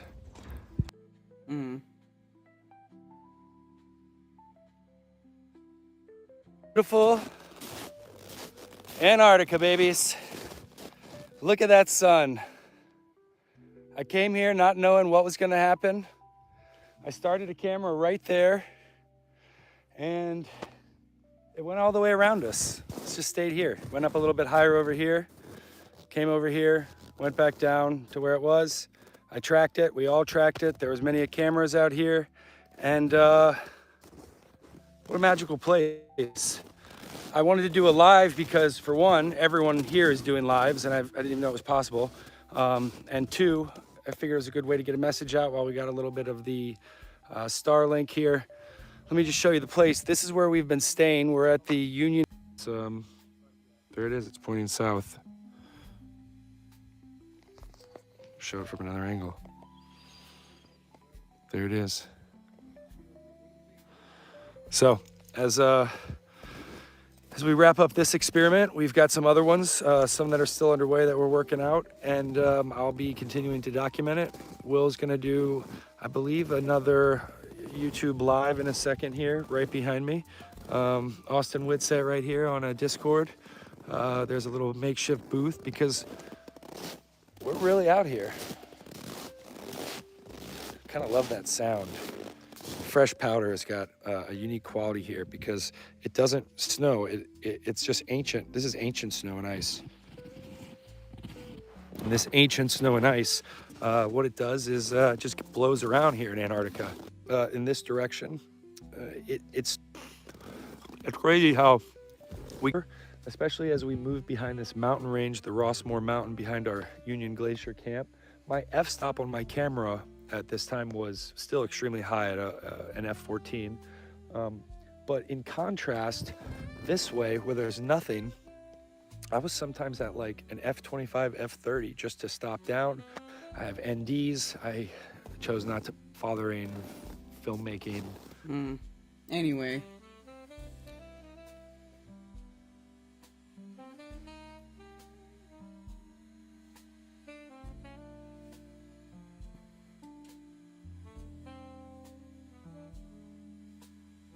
Does Melodome still call himself Melodome even though he says the Earth's a globe now? Because that's really funny.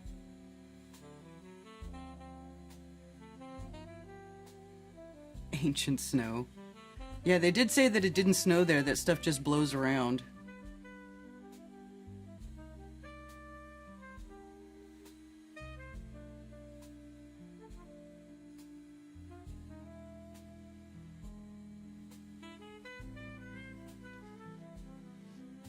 I mean...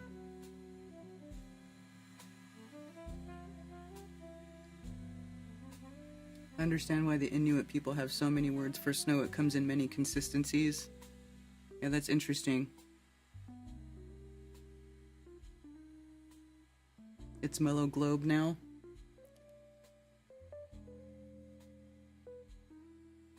What's the F number he's talking about? Focal length? F-stop? It's like... Yeah, well, not focal length, but it's like, it's the shutter speed, I think. What is f-stop again? A light garnering, a ratio of the focal length to the diameter of the entrance of the pupil. F number is a measure of the light gathering ability of an optical system. Focal length ratio. Okay, you were right. F ratio or f-stop, determining the depth of field, diffraction, and exposure of the photograph.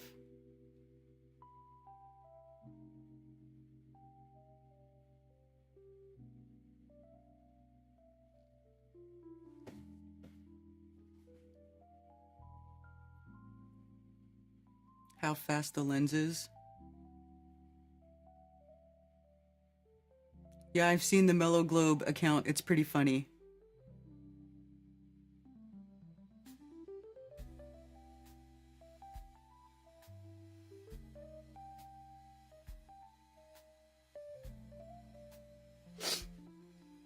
Anyway, yeah, he really doesn't... I don't think this guy's really a flat earther. It's like he's just you're right. I think he's posing. He's posing as a flat earther.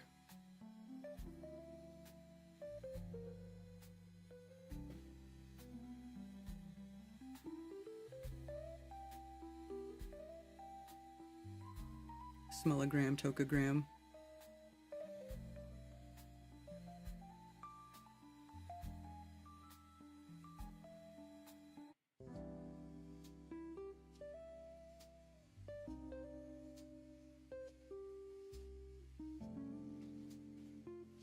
Yeah, I'm not a photographer, so I don't really think about f-stop a lot.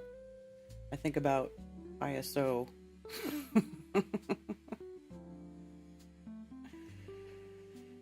Yeah, and then, yeah, then him and Jaren did a stream together with that stupid We Were Flat thing. Oh my god, they're so ridiculous.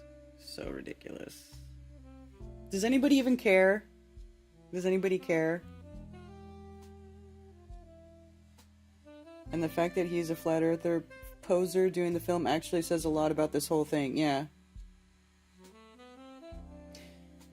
Yeah.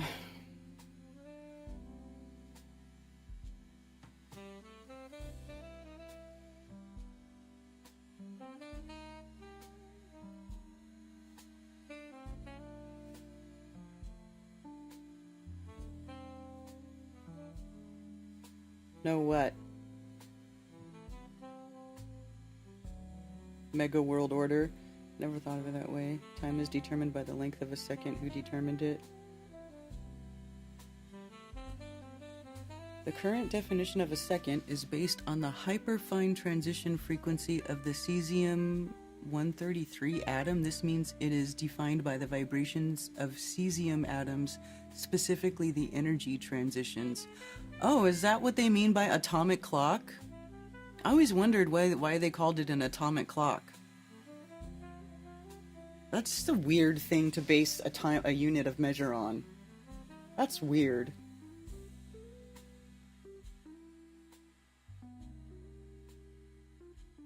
We got sued. It's hard to deal with people who I considered friends and have done several streams with. Yeah. Andrew. I know.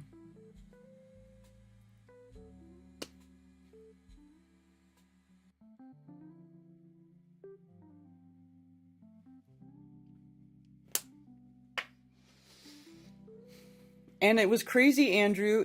Andrew said too that Austin told Andrew that GoFundMe takes 10% of the GoFundMe fundraiser, but they don't do that. They do not take 10%. They don't take anything.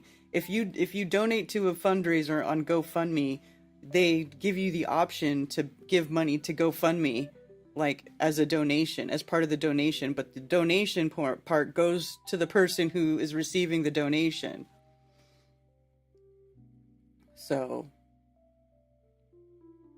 that's sketchy. That's dishonest.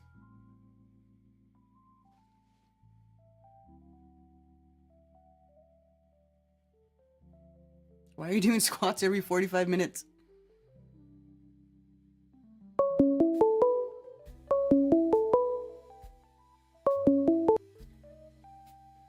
Thank you for calling Coffee Talk. You're on with Karen B. Hello. So I'm new to this, and I agree. I think Jaron is completely horrible. He planned it, well in advance with the changing to a globe. So yeah, that's my opinion on that. And you base that on what were you watching his streams leading up to the trip? Yeah. Anything in particular that stands out in your mind? Just he planted seeds, and it was just clear as day. And I think he's going to flip on the moon landing scene too. I think he's already started to plant the seeds for that. Possibly. I was calling him out and about the Blue Origin thing, and I was telling him you can't be you're contradicting yourself. You have to be the same belief for both. You can't just do one or the other. And so he just contradicts himself. So on one hand, he's saying that they wouldn't lie on the Blue Origin, but on the other, they will absolutely lie for the moon landing. He contradicts himself. Yeah. Well, yeah, because he's completely flipped. So everything he says now contradicts everything he used to say.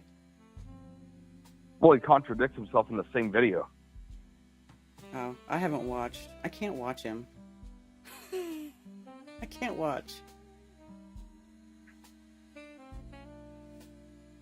And then I had to, I called him out on something else on his recent stream. What was it? And you were a part of it as well, so I'm gonna call you out on it as well. What is it? And that is protecting authentic intent, the sex offender that groped that 14-year-old girl. Yeah, I found that very disturbing. I didn't protect him. What do you mean protect him? You had a whole stream before the conference. Yeah, because Josh admitted that he was duped by that girl, and as soon as he found out how old she was, he cut off all communications with her, and he did the right thing, and he did everything he was supposed to do, everything the courts told him to do, and he's not a repeat offender. So what do you want? No, but it doesn't matter. It's still a child. I mean, I get it. And he understood that, and that's why he complied with everything that the authorities told him to do. And that girl had done it to other people too. Listen, as a female, I have known females who lied about their age to men. and they were underage and they lied because they wanted to, be older than they are or get with some adult man. Look, people do stupid shit all the time. It doesn't make it okay and it doesn't make it right, but that situation with him, that's how it went. He admitted that he was wrong. He did everything that he was supposed to do, complied with authorities, cut off all communications with that girl. He was always very honest and upfront about it. So there's nothing to protect. So how is that protecting him? Do you have evidence that this girl's done it before? I will look it up if you do. I don't know, because she's a minor, so stuff like that is not going to be really public information. And then I found it funny with him that he's gotten in trouble for other stuff before too, like getting suspended and stalking. I've watched some of his old videos, like stalking girls. I don't know anything about that. I don't know anything about that. So for me, it's not like it was just a one-time thing. He's done it before, and so. Well, was he convicted of it before? Like, I don't know. Look, I don't know. And if he is doing stuff like that, obviously I would not be okay with that. I would definitely condemn behavior like that. But that's not anything that I have any knowledge of. So I can't say that that's true or not. I have no idea. I only know about the one case that he was open about and honest about. So I don't know. Yeah, I still don't think that makes it okay for him to do what he did. I didn't say it was okay. I didn't say it was okay. It's not okay. But he did do everything that he was he did comply completely with authorities, and he registers as a sex offender and all that stuff. Like, that's it for life. That's what he's doing, right? I don't know if he has to register for life or what. I don't know the deal. But yeah, but then you had him at your conference afterwards, and then you reward his behavior, and I just don't understand why you would let him in the conference after what he did. I don't remember if that was after or before. He did talk at 2019. Okay, so what do you want? What do you want me to do? I'm trying to tell the story. You had the video before the conference explaining, so basically you could promote him, and then you did the conference shortly after that video. I don't remember the timeline. That's too long ago. I don't remember. It could have been before. I don't know. But so what? Well, no, it definitely was. Okay, and? And you reward him by letting him be a big part of the conference. I wasn't reward. Look, okay, listen. When you let somebody, it's not rewarding. No, shut up. It's not just you. It's all of them. I'm not going to be talked over. It's not rewarding somebody for foul behavior if you let them speak at a conference on a subject that has absolutely nothing to do with that situation. You're not rewarding someone. That's not a reward. I don't understand. It's not like I was like, hey, everybody, he had sex with a minor and I'm rewarding him for doing that by having him here and I'm going to put him on the cover of everything. Like, you're reading too much into it, dude. They're talking about authentic intent. Everybody knows about that thing that happened with Josh and authentic intent. 14-year-old girls can look older. Yes, I know. I know, because I had friends who were 14 and they looked like they were 18, and they would literally go and hang out with dudes that were like in their 20s, and it creeped me out. When I was a young girl and I saw my friends doing that, I didn't participate because I was way too modest, and I was like, I'm not doing that. I didn't have any desire to start having any relations with men at that age. But there were girls that did it. I watched it with my own eyes. I watched them lie to these dudes about their age. I watched it.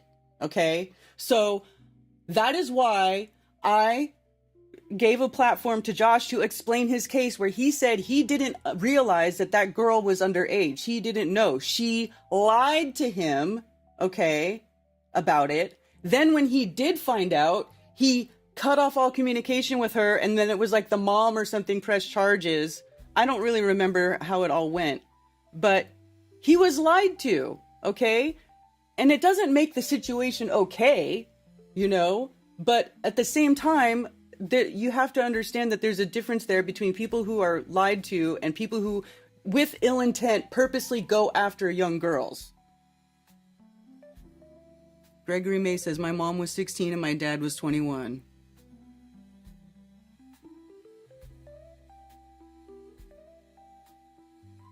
Thought he was I don't remember what the time frame was about, like, that stream where he was explaining to people what happened, and the first Flattoberfest, which was 2019.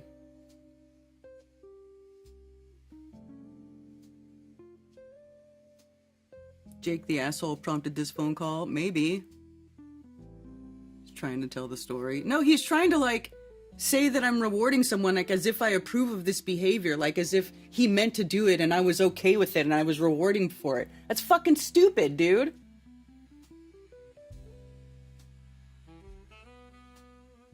No one can ever be allowed to do anything after making a mistake.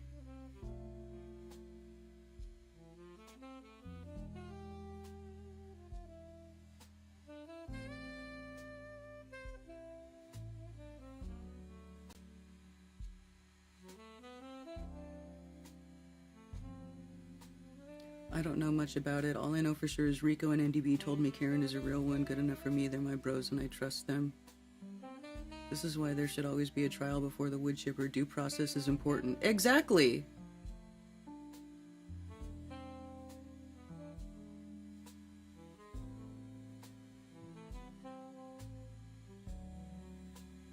Yeah, why do they reward criminals in jail with meals? Who gives a flying flip? Next, yeah, exactly. Like, that shit was like 6 years ago.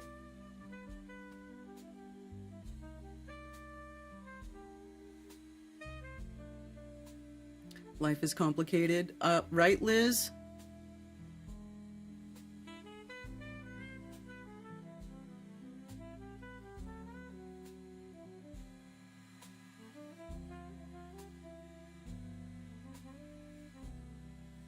Hey, Dr. Law. Those without sin be the first to cast stone. I mean, it's fucked up because you're trying to make it seem like he was like he's been a predator. All that other shit you're bringing up with, I never heard anything about that. Pretty sure that would have came out at the time if it was the case. I feel like you're just being a shit disturber.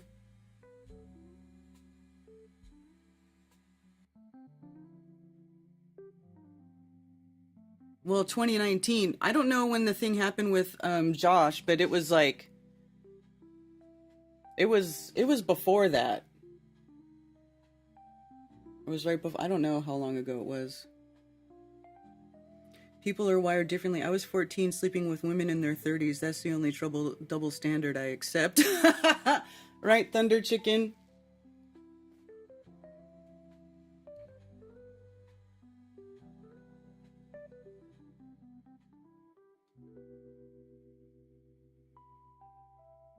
I'm a fan. You're a fan of Jake the Asshole? Well, then you must be a fucking retard, Holden.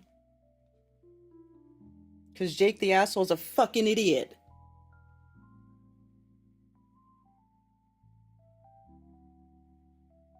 Yes, I agree, Earth first, space later.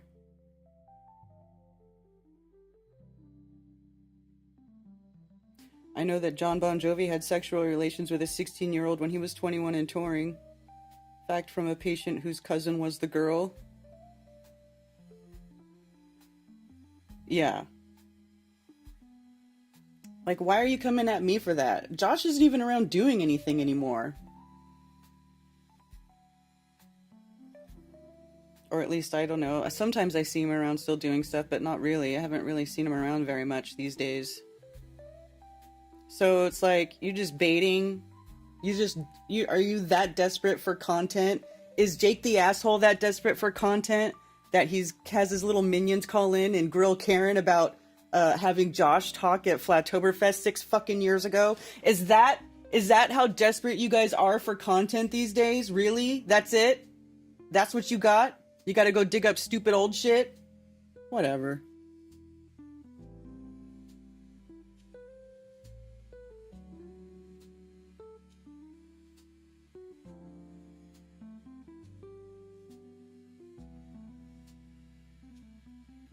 Anyway.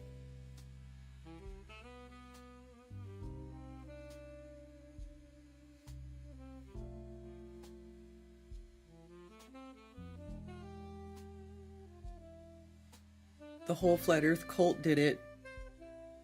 Oh, so you think Flat Earth is a cult? Infinite Plane Society is a fucking piece of shit too. That guy told lies about me. Oh my god. You know what? Fuck you. Kick rocks. You little fucking faggot. You must be a stupid faggot if you're a fan of Jake the Asshole. No faggots allowed.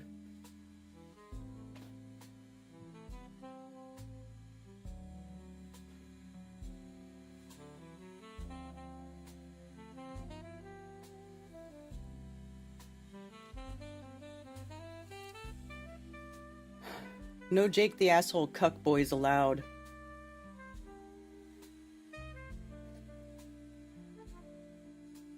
I mean, seriously.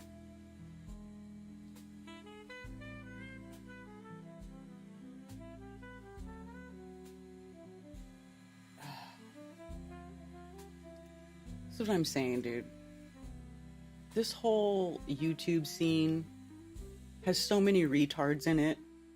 Like an unbelievably an unbelievable abundance of retards, just all on the internet, just with no life, looking for any stupid thing that they can make content out of. He definitely banged the tranny over the female, yeah. IPS thinks there's no such thing as sky spraying. Dude, that guy admitted that he infiltrated Flat Earth just to troll us. And then he would write books about people, and he would fake emails saying that he tried to tell everybody that I sent him a death threat with his fake bullshit emails. He's a liar. That guy is a straight up lying piece of shit. And then you want to come in here and act like he's like some fucking high moral motherfucker? You mean that little evil shitty midget who has Lucifer tattooed across his chest? Fuck that guy and fuck you. Seriously. Females lie about everything. Dude, seriously. I mean, I don't agree with that blanket statement, but it's true. It happens.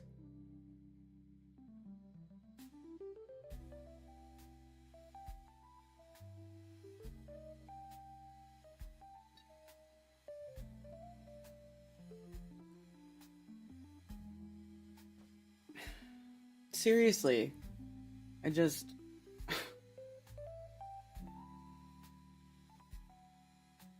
Day.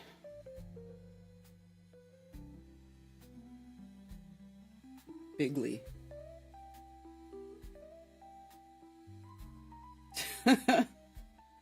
I mean, it's just ridiculous. Are these people even still around? I didn't even think IPS was still around, but I guess he is. Trolls never leave. They just keep on trolling. Troll's gonna troll.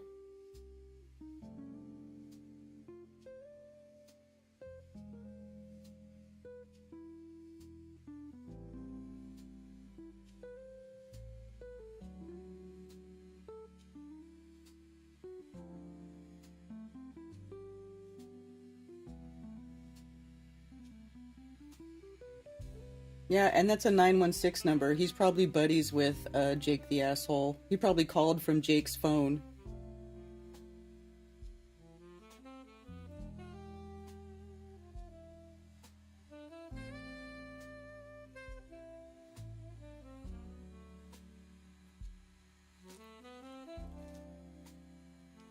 I know, because it's ridiculous. Like, why would you even come here with that crap right now?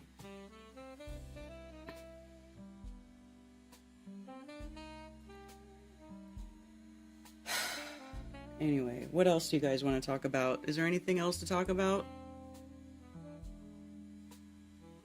Cancer death rates are rising. Can you guys possibly understand why? I think doctors are baffled why the cancer rates are rising.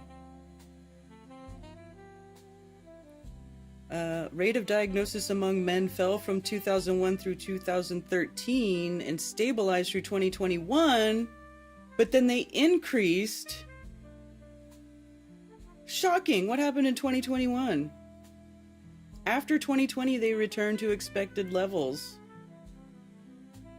Oh, they're saying because they weren't diagnosing people in 2020 that's why the cancer rates went back up.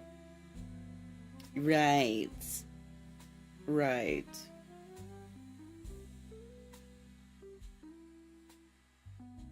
Shifting from older to younger adults and from men to women.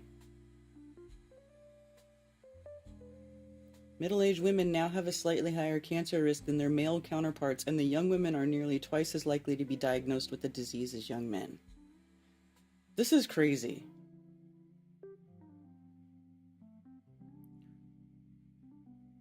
Oh, so now they're saying it's because of hair relaxers for black women? Oh, I'm sure it is.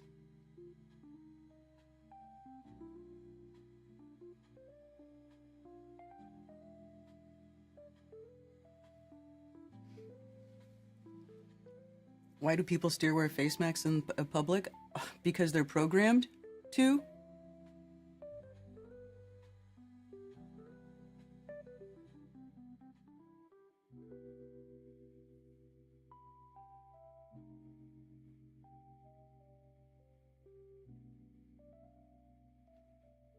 Women take in more toxins. That's probably true, Ben, with all the stuff that women like to use, like perfumed stuff. I don't like any of that stuff. Probably the most toxic thing I put on my skin is probably this makeup that I do like once or twice a week. But like perfumes, all those weird like fabric softeners. Did you know that fabric softener companies won't tell you what is in fabric softener? You put it in your clothes and then you wear your clothes all day long, but they won't tell you what's in the fabric softener. Oh, so I stopped buying fabric softener once I found out that they don't tell you what's in it, and I just use white vinegar as my softener in the water in a wash now, and it works just fine. I don't use anything that has any sort of scent or perfume or, you know, weird stuff in it.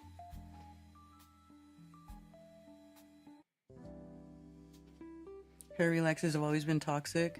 Yeah, hair dye is toxic too. Hair dye, that's why I stopped dyeing my hair, because that stuff is horrid. Have you smelled it? It's incredibly toxic. And then they always say, oh, if you have a bad reaction, test it in a place.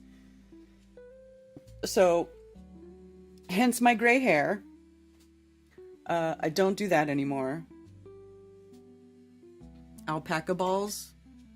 Yeah, I got the wool balls, the dryer balls. So, no using dryer sheets. I don't use dryer sheets or anything like that anymore. I just use the wool balls, the dryer balls. Yeah. Fabric softener sheets keep mosquitoes away, so I don't... Do they?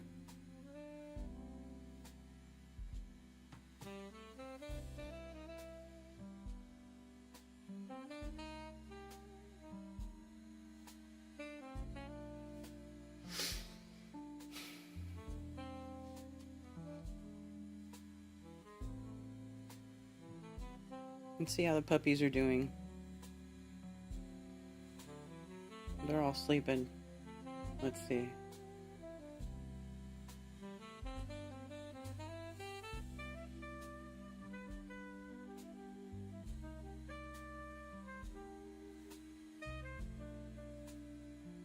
Yeah, they're not doing much right now. They're just laying there.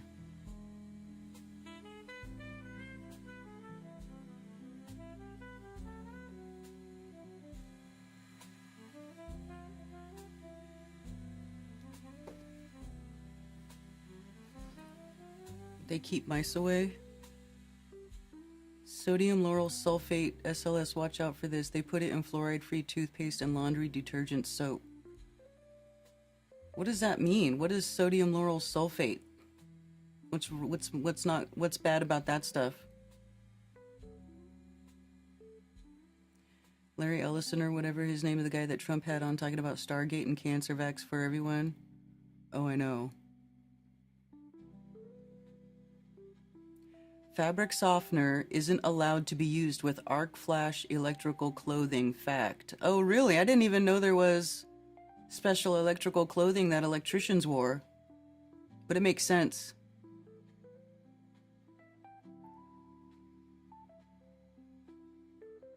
I hear you can use Shilajit as a kind of hair darkener that holds over time. I can't imagine putting Shilajit in my hair. Lots of farm dudes put dryer sheets in their truck wiring to keep mice away. Oh, really? Does that work? I might use it for that, because I had to pay to rewire one of my cars. And it wasn't freaking cheap, because the mouse ate the wiring in the car. I only use old-fashioned soap in my washing machine. One time a month, put your washing machine with a scoop of soda? What do you mean? What kind of soda? Baking soda?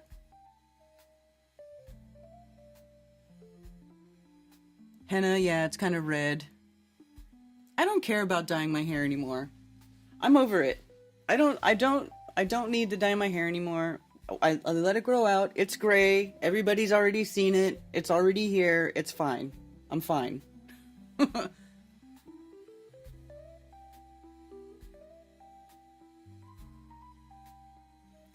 6 hospital workers on the same floor in Massachusetts have the same type of brain tumor. Do they do x-rays? Only linemen wear special clothes. Normal electricians just wear normal clothes. Yeah, tons of sellers on Etsy sell cleaning. You can also look up recipes for stuff like using essential oils and stuff. You can also use essential oils if you like to have some sort of fragrant thing added to your stuff. You could do essential oils and not use their toxic crap.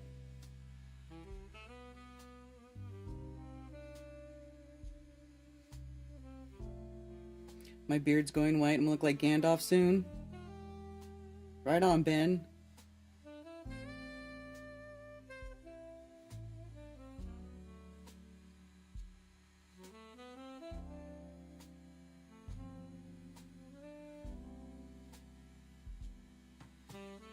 Laurel words are toxic to us.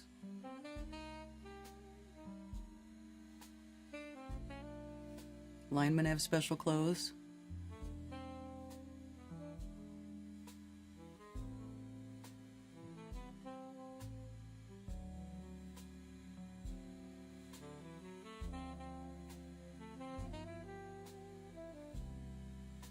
I use peppermint oil in my washer. There you go. Or you can use like lavender. Yeah, essential oils, antibacterial, antifungal. Yep.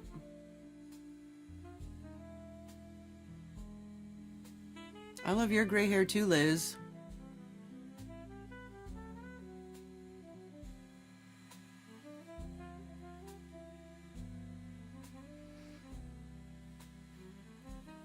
What is that stuff? Now I want to look it up. Sulfate is bad. I know, I heard sulfates are bad.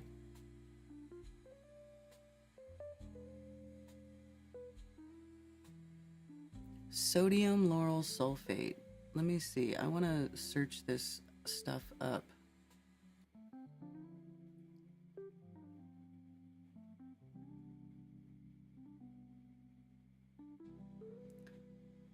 Well, then it brings up something different. It brings up sodium dodecyl sulfate or sodium lauryl sulfate, sometimes written sodium lauryl sulfate, an organic compound with the formula blah blah blah, an anionic surfactant used in many cleaning and hygiene products.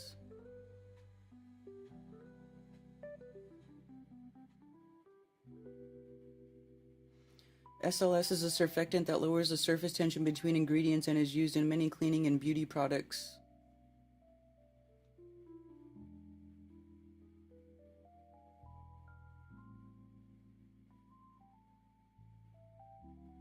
Sodium lauryl sulfate is probably one of the most controversial ingredients in beauty industry, but is its reputation undeserved? Sodium lauryl sulfate is used in cleansing products like shampoos, cleansers, and body washes, it has a unique ability to create a foam and remove oils and dirt from the skin. Controversy surrounding this ingredient has to do with the unique ability to cleanse and foam. Those who advocate for avoiding sodium lauryl sulfate or SLS argue that the ingredient strips the skin and hair of its natural oils, leaving it susceptible to irritation and sensitivity. This is partially true. Sodium lauryl sulfate does remove the skin and hair's natural oils in order to cleanse. However, this is not necessarily a bad thing and is unlikely to cause irritation or sensitivity. In most skin types, do the benefits of formulating with sodium lauryl sulfate outweigh the risks? Usually extracted from fatty acids in coconut oil or palm oil and is known as a common surfactant, which means that it is a great ingredient for breaking down oils and lifting dirt from the skin. Can be produced synthetically, creating less strain on environmental resources like coconut and palm oil. Synthetic manufacturing keeps costs down, blah blah blah. Widely used as a milder surfactant and other ingredients.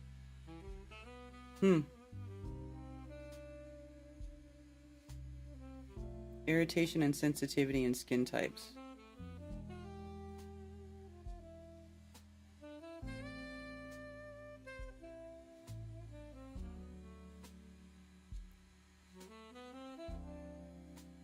Okay, well, I mean,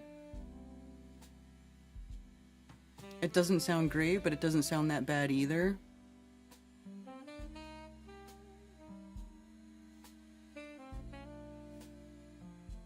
I know, right, Mark? Mark, you were at Flattoberfest 2019 too. You were rewarding Josh for his bad behavior as well, and everybody else that was there. We all rewarded him for it. It's so stupid.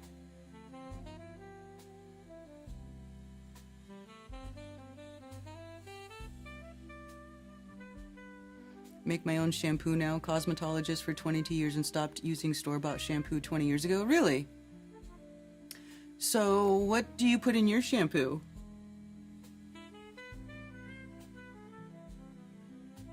Synthetic is the problem? Yeah, that I could see how synthetic would be the problem.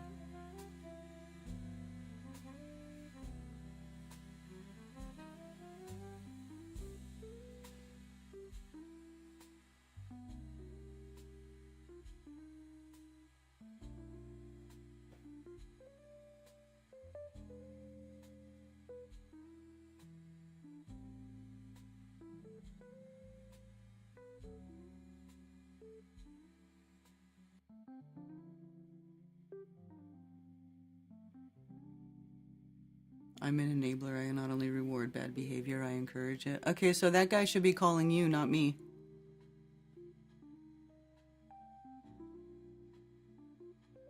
Yeah. Synthetic, it's like, when you hear about synthetic things or like things that these companies make with these products that you then use or consume or whatever, it's like, I really,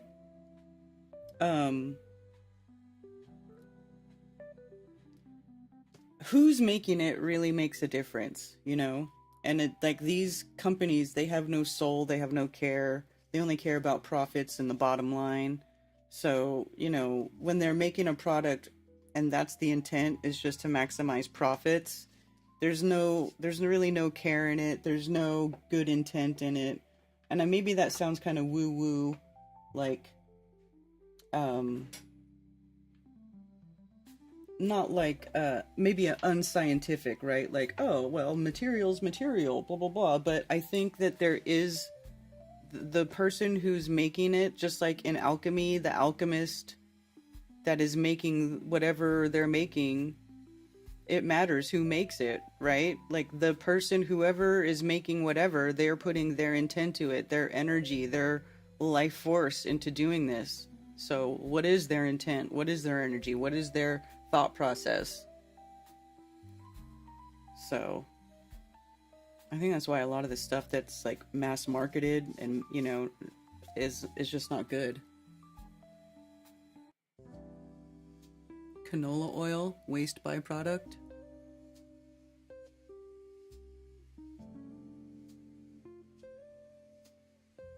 Stavely adds jizz to his shampoo. Tommy, I'm telling Brian you said that. My beard is getting hella gray. Hair is falling off. Don't use shampoo.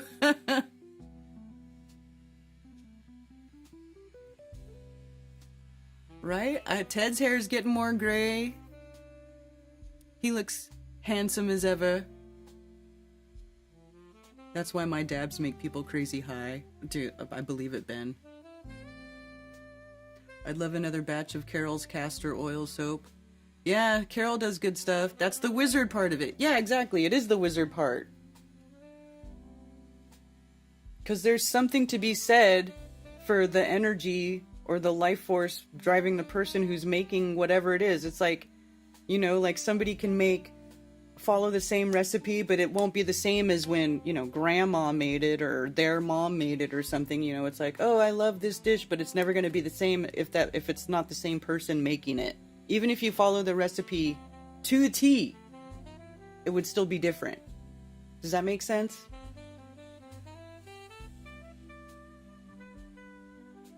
That his dog would teabag you?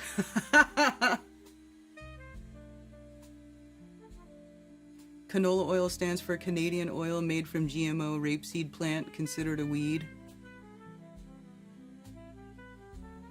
For the GMO rape oil.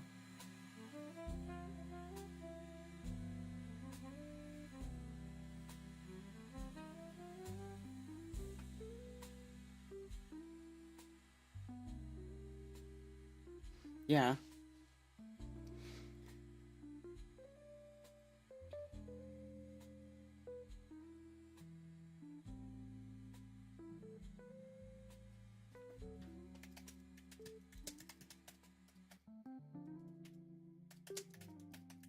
I'm just curious if we can find a shampoo recipe. You can make simple homemade shampoo using half a cup of water, half a cup of liquid Castile soap, and a teaspoon of light vegetable oil. Mix the ingredients gently and use as you would regular shampoo.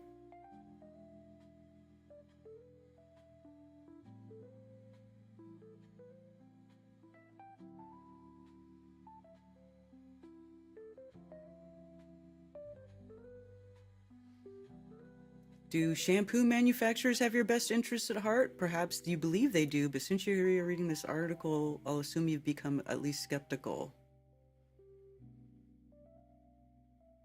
2 common natural pantry ingredients. It's also cheaper than store-bought and works just as well. This woman says 1 tablespoon of baking soda and a cup of water, and that's it.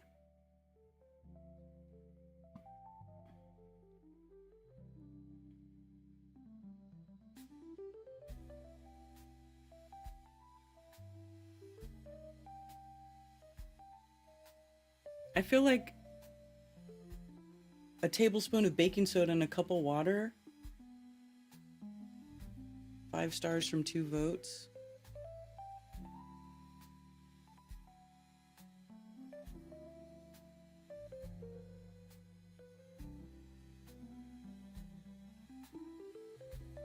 Does anybody use this? Use castor oil, vegetable oil, bad. Castor oil would make sense, because you put that on your skin anyway, right? That's good for your skin, and it's good for a lot of stuff.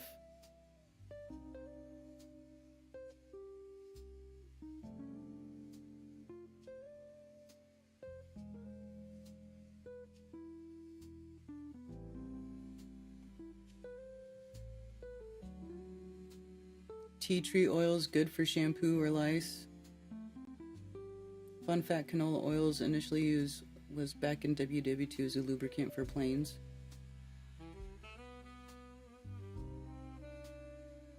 Ben dabs for the win.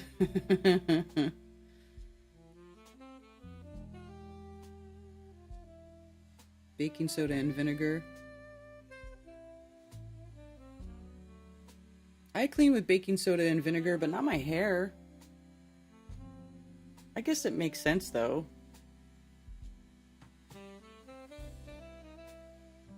What's this one say?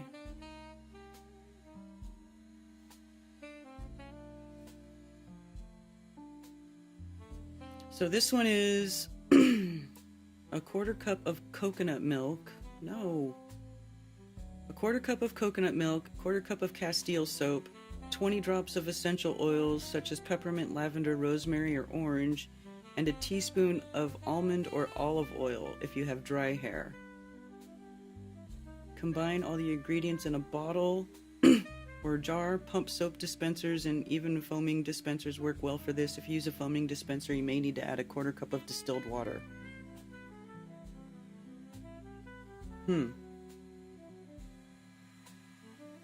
Natural hair conditioner. Since the coconut oil are already moisturizing, you may not need to use any conditioner. Chamomile tea rinse, homemade conditioner recipe is what? Half a cup of distilled water or hydrosol, tea tree or lavender are good options. Jojoba oil, argan oil, glycerin, emulsifying wax, Lucidal Complete Preservative.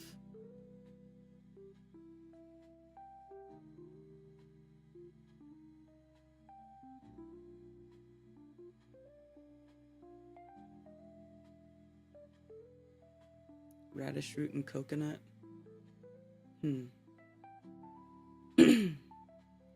30 drops of essential oil.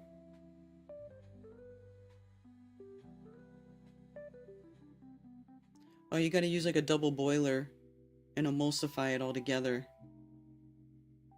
to make a conditioner. Interesting.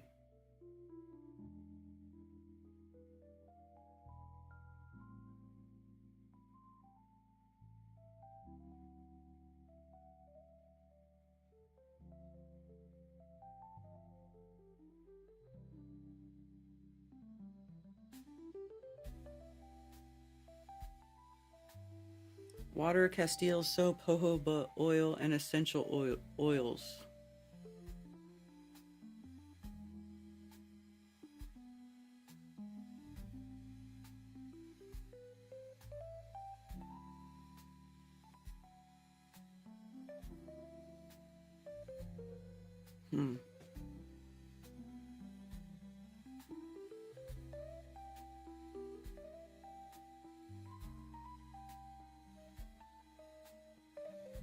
Stay away from any type of seed oils for cooking. Also, never use margarine. Oh yeah, I would agree. I put castor oil in my eyes at night.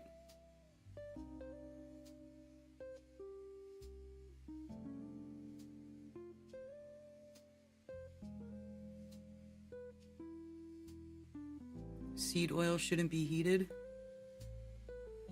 Jojoba is pronounced jojoba, yeah.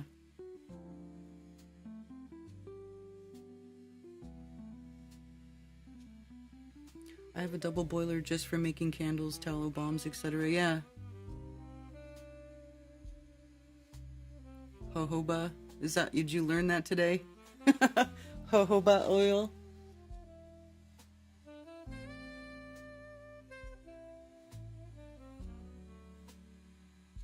Castor oil is a seed oil. How's castor oil made?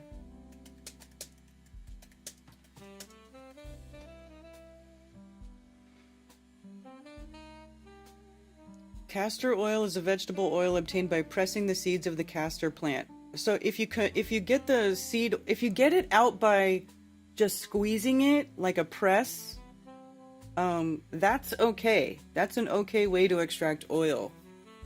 The oils, the seed oils that are not good aren't those the ones that are already like processed through high temperatures?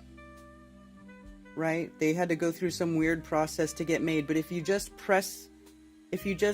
get the oil out by physically compressing the seed and squeezing the oil out, that's okay.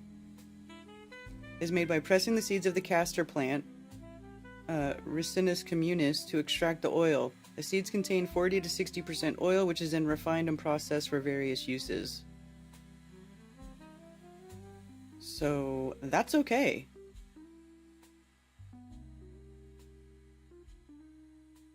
A mechanical oil pressing technology.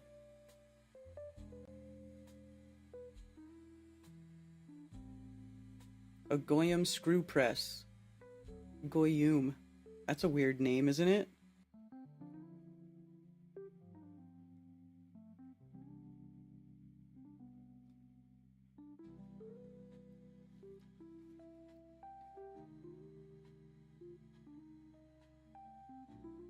Avocado oil is okay for cooking, right? Because they squeeze, the way they make avocado oil is they squeeze it out, right?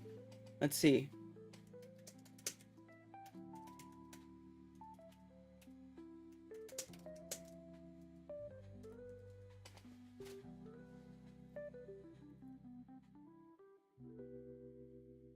Expeller pressed versus cold pressed.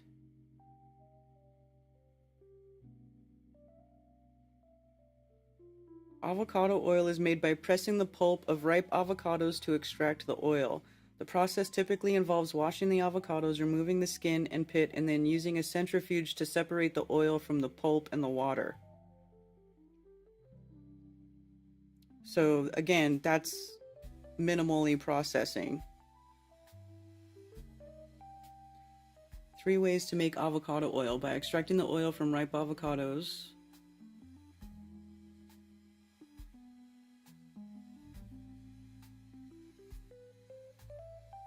the difference between refined and unrefined avocado oil.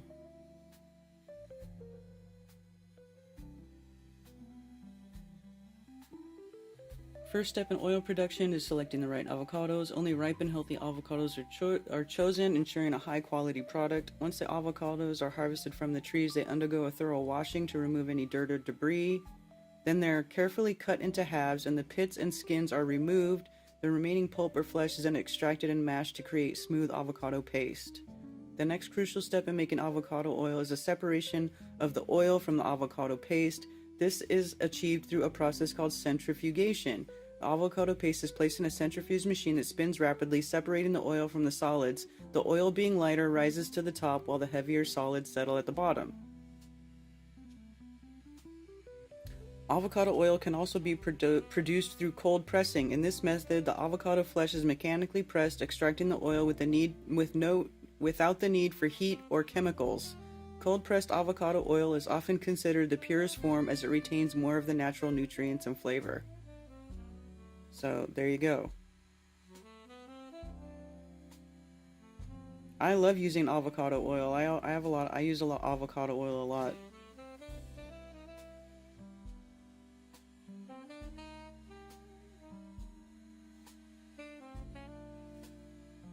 Cold pressed, yeah. Coffee beans. What are we talking, coffee beans now? Thought the Goyim screw press was the financial system. Yeah, I know, that was a weird name for a press. Can make avocado oil at home easily. Interesting.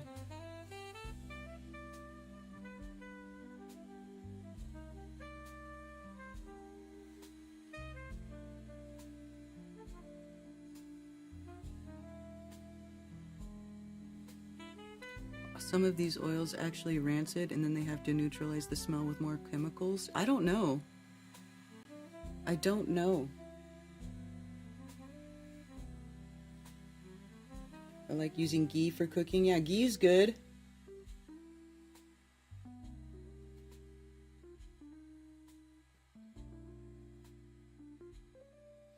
Yeah, and then what about sunflower oil?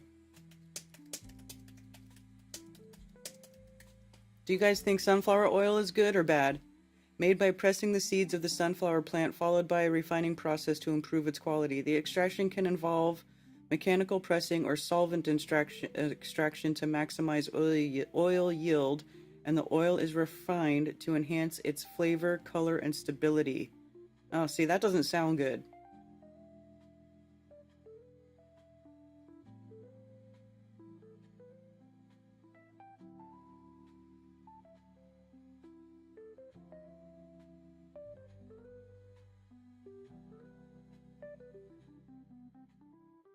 So it uses a chemical solvent such as hexane to extract oil from the sunflower seeds. This is why whenever you look for castor oil, it tells you to look for hexane-free castor oil. Because you don't want to have castor oil that was chemically processed. Mechanical pressing is a widely used method in the sunflower oil industry due to its ability to produce high-quality oil at a lower cost compared to cold pressing, however, the process can also produce a lower yield of oil compared to solvent extraction, making it less efficient for large-scale production. Nevertheless, mechanical pressing remains an essential method for producing high-quality sunflower oil.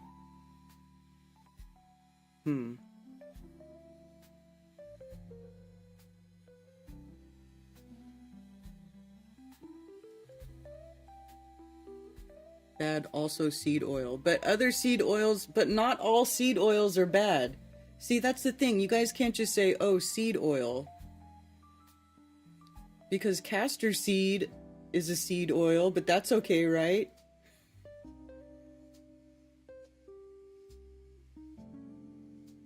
I heard sunflower oil is what Jack in the Box uses in their fryers.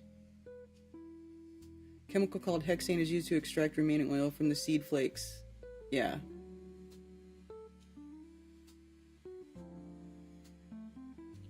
Propolis, the natural antibiotic from the beehive.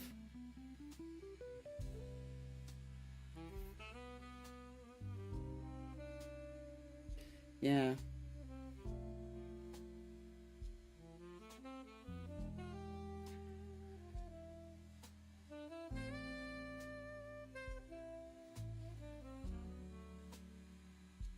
Timer is buzzed again.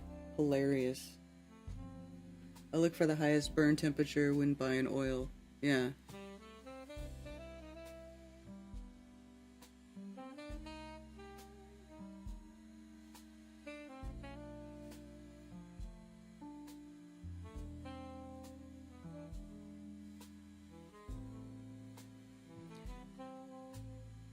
I mean the highly processed oil on the shelf, such as vegetable oil. Yeah.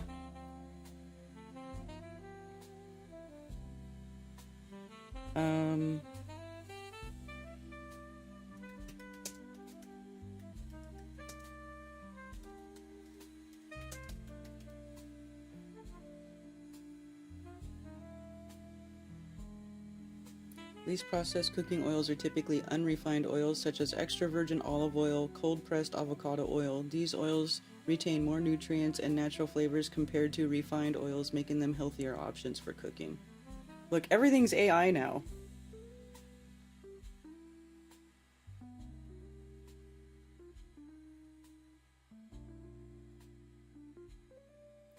So this one is an article about the healthiest oils.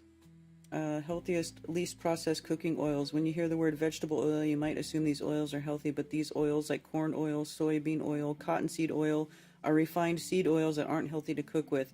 Before these oils reach store shelves, they're processed, bleached, and deodorized. These processes strip the oils of their health benefits, and this results in a product that's low in nutrients. Plus, studies show that heating oils exposed to high temperatures produce toxic compounds like aldehydes. Still, there are times when you need to use oil when you cook. Otherwise, how can you saute? So, extra virgin olive oil, thanks to its heart-healthy monounsaturated fats and antioxidants, extra virgin olive oil is a top choice for low, medium temperature cooking. Because olive oil has a low smoke point, don't use it for high temperature cooking like frying. Avocado oil, same heart-healthy oils like olive oil, but has a higher smoke point. This means you can use it in high-temperature cooking. Good source of vitamin E and antioxidant vitamin. Use it in salad dressings, sautéing or stir-frying, or a marinade. Walnut oil. Walnut oil is another less processed oil made from walnuts. It has a delicious nutty flavor that makes it a tasty addition to salad dressings. I've never seen walnut oil on the shelves. How about flaxseed oil? Flaxseed oil comes from ground flax seeds, one of the best sources of short-term omega fatty 3 acids. And then, of course, coconut oil.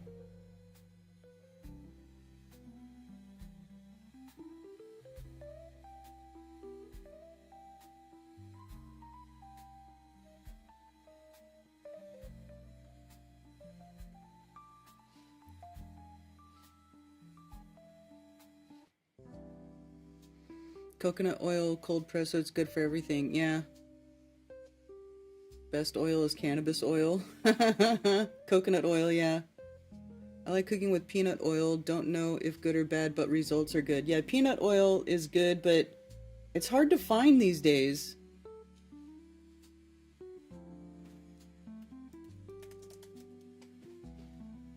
Peanut oil is supposed to be good for frying.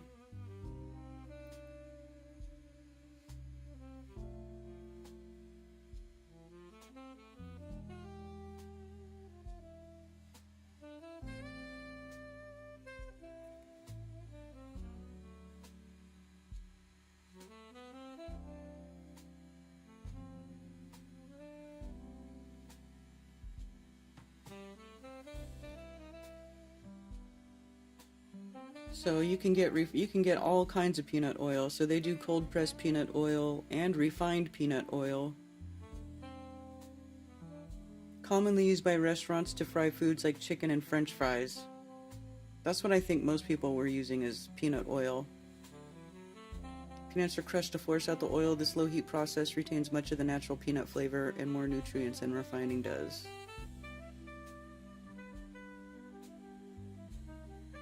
And a high smoke point of 437 degrees Fahrenheit, commonly used to fry foods.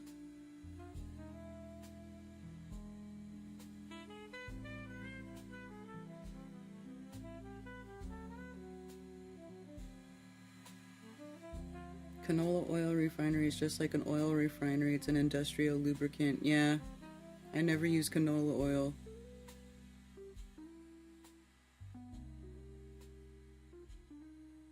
Use bacon grease. Well, we don't eat bacon here, so I used to use bacon grease though. I did used to do that, but I stopped eating pork and any sort of swine.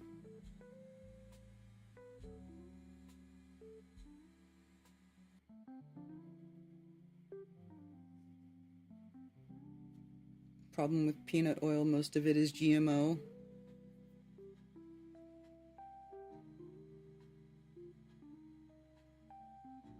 Butter, olive oil, or bacon grease.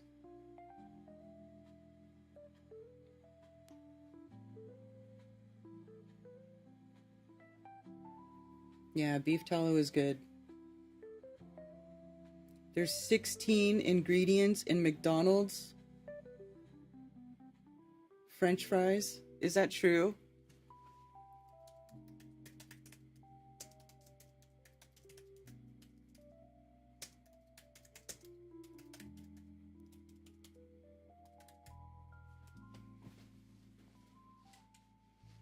Potatoes, vegetable oil, which includes canola, corn, and soybean oils, dextrose, sodium, acid, pyrophosphate, and salt, among other ingredients.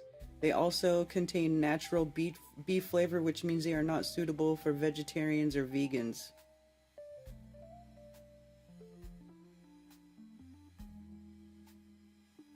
The 19 ingredients in McDonald's French fries are potatoes, vegetable oil, natural beef flavor, dextrose, sodium acid, pyrophosphate, salt, corn oil, citric acid, dimethylpolysiloxane, hydrogenated soybean oil, TBHQ. Wait, why is TBHQ on here twice?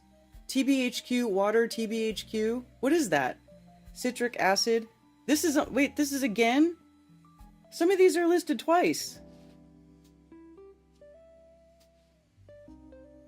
Hydrogenated soybean oil, canola oil, soybean oil, natural beef flavor. Why are they listed twice?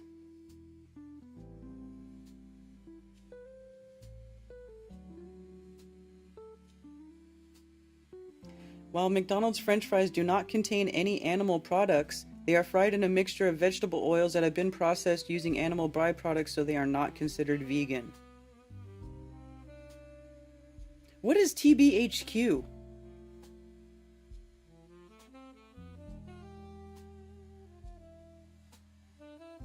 Tertiary butylhydroquinone is a synthetic antioxidant used as a food additive to preserve the freshness and quality of foods by preventing oxidation, commonly found in products like snack foods, frozen meals, and certain oils.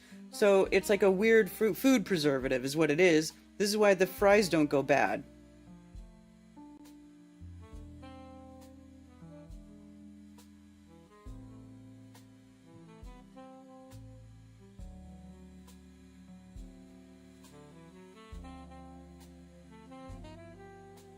To prevent rancidity. It's used to extend shelf life and prevent things from going rancid. Well, Gross. It's in there twice. What is this crap?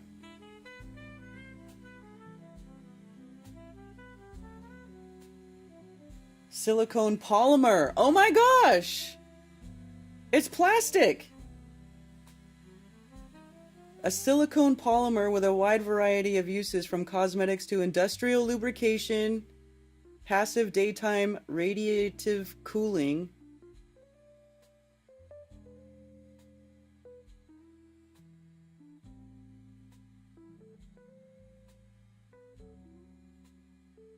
Applications: surfactants and anti-foaming agents, hydraulic fluids, radiative cooling, lithography.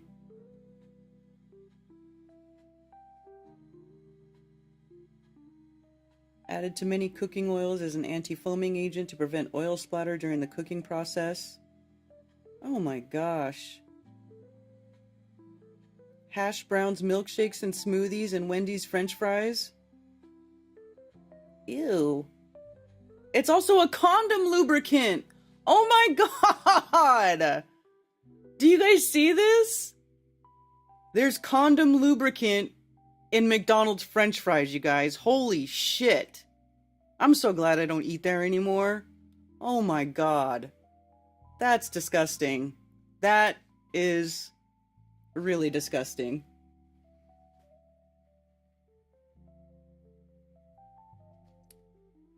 I'm not a Muslim. Actually, it says in the Bible to not eat pig, that pigs are not food. So it's actually not Muslim. It's actually Torah that tells you not to eat. That was the result of reading what is and isn't food from scripture. So it's got nothing to do with Muslims. Although the Muslims also don't eat pork, but it's probably for the same reason, because it's, you know, they're an Abrahamic religion or whatever. But it says in the Bible that pigs are not food. Neither are sea bugs, lobsters, shrimp, anything that's a bottom feeder. They're not food.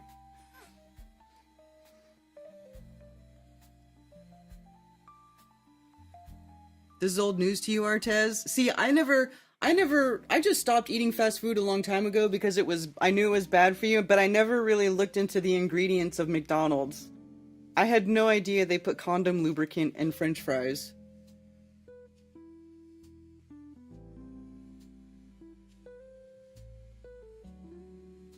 This is why I stopped eating fast food over 20. Yeah, exactly.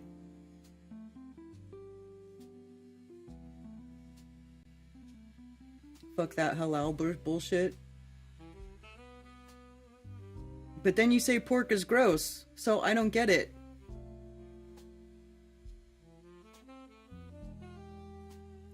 Torah is older than the Quran. Pigs don't release toxins. Oh, and they do vertical farming with pigs, and once you find out about vertical farming, you never want to eat pig again.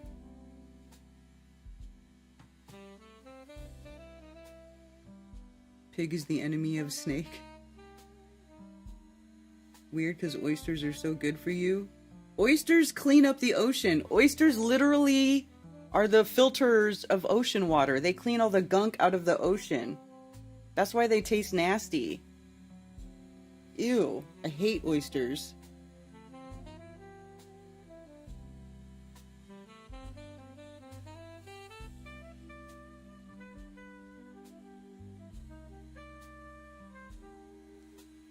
Yeah, all that stuff is not food. Oh my god, I can't believe there's condom lubricant in McDonald's fries, you guys. Holy smokes. And then natural beef flavor. Do you think there's any beef in natural beef flavor?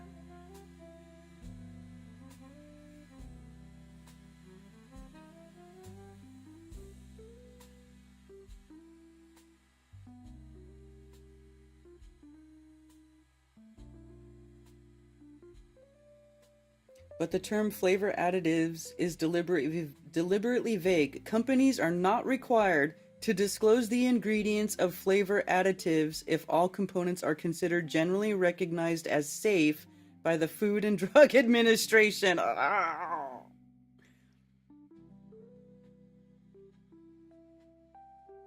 Flavors don't qualify as an ingredient. How can flavors not qualify as an ingredient if you're putting it in the food?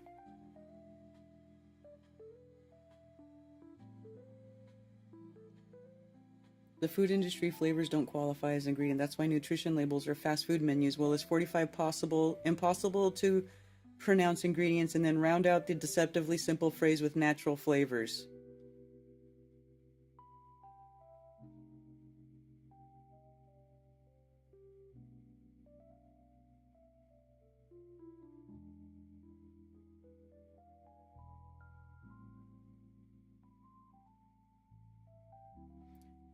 Natural beef flavoring isn't necessarily from beef at all. The flavor in beef is created during the cooking process. Food scientists identified the amino acids found in beef, added some very common sugars, starch, hydrolysate, put it in a pot, added some citric acid to drop the pH, control moisture content, and heated it to the same temperature as meat. Then poof, we have meat flavor. Oh, it's so weird.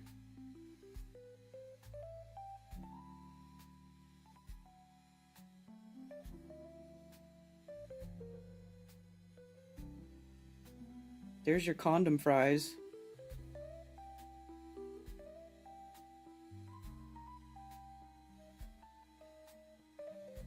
Man, just don't eat that crap. That's all you gotta do. Just don't eat that. Then you gotta worry about it.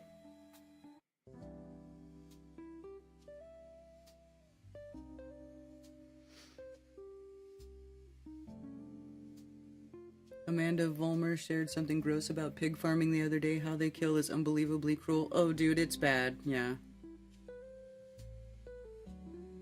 There's a reason God put those creatures at the bottom of the ocean as far away from us as possible. I agree.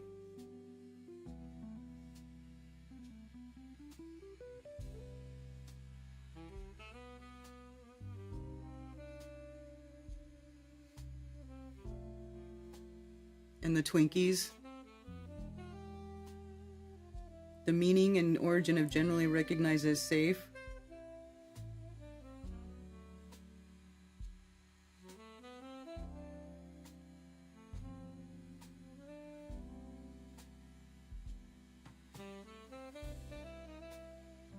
And if it warmed up, it smells like a fresh Big Mac. Oh, that's disgusting.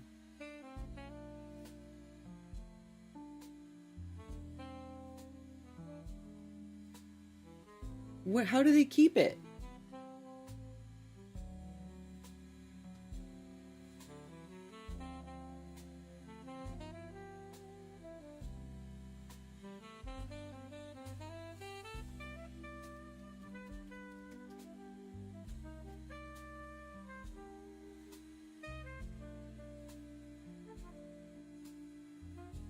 Propolis or bee glue is a resinous mixture that honeybees produce by mixing saliva and beeswax with exudate gathered from tree buds, sap flows, and other botanical sources. It's used as a sealant for unwanted open spaces in the beehive. Propolis is used for small gaps. Blah, blah, blah.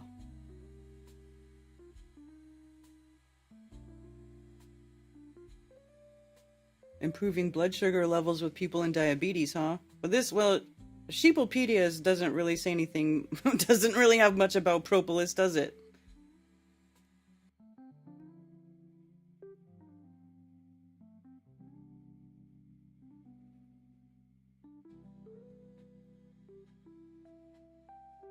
Looking for a good website that talks about it.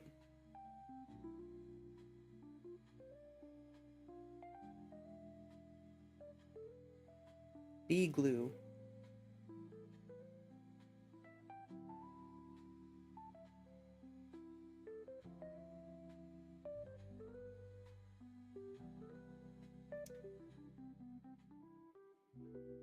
The interesting thing about propolis, which is also true for honey, is that its composition is always going to vary depending on the exact collection time, collection location, and plant sources. Will that make sense? Going back to the time of Aristotle, helps combat cancer. Really? One of my favorite bee propolis benefits that it appears to possess anti-tumor and anti-cancer properties. 2 propolis polyphenols in particular seem to be the most potent anti-tumor agents. Caffeic acid, phenethyl esters from poplar propolis. These words are so hard to say. Scientists believe that the ability of propolis to help prevent cancer from developing in both animal models and human cell cultures is likely the result of its ability to inhibit DNA synthesis in tumor cells, as well as its capability to induce apoptosis, programmed cell death, of tumor cells. 2016 study evaluated the effects of propolis extracts from the northern region of Thailand on cancer cell growth. All of the extracts showed high antioxidant activity, as well as high phenolic and flavonoid content. Overall, the propolis extract showed anti-cancer activities and extended the survival of animal subjects who already had tumors. Evident that propolis extracts can be considered as a naturally obtained agent, extremely useful in cancer treatment. Treats candida symptoms. Well, I knew that honey and stuff was antibacterial, so it makes sense that it would also fight a candida infection. Yeast-like fungus, the most common type of yeast infection found in the mouth, intestinal tract, and vagina, and it may affect skin and other mucous membranes.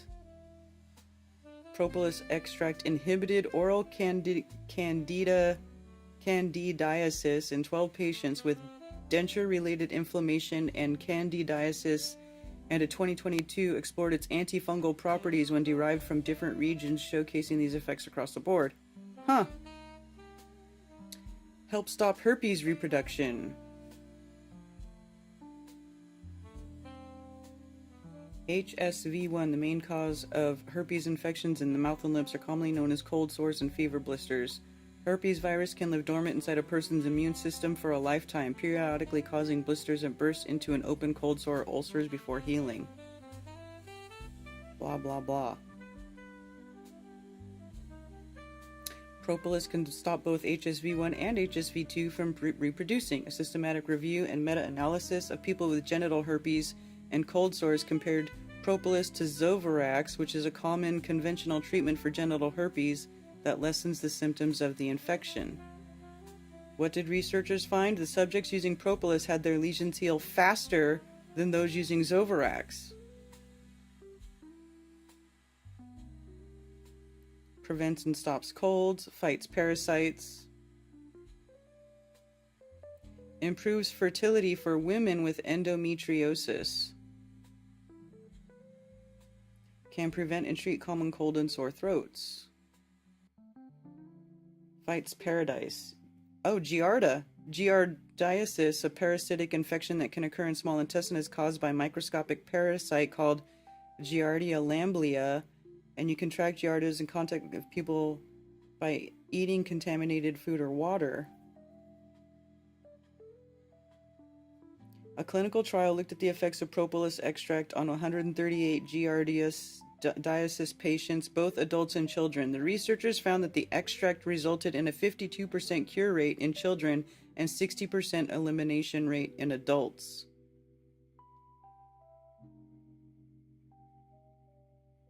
May improve fertility for females.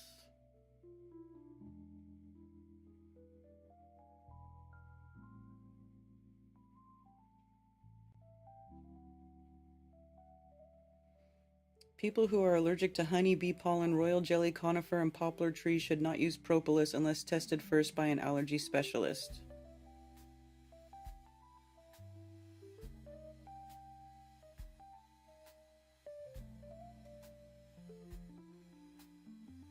If you have asthma, speak with your doctor before taking it. If you're pregnant or breastfeeding, check with your healthcare provider before taking propolis. I wonder what it would do to pregnant or breastfeeding. It's just honey. It's just a bee product.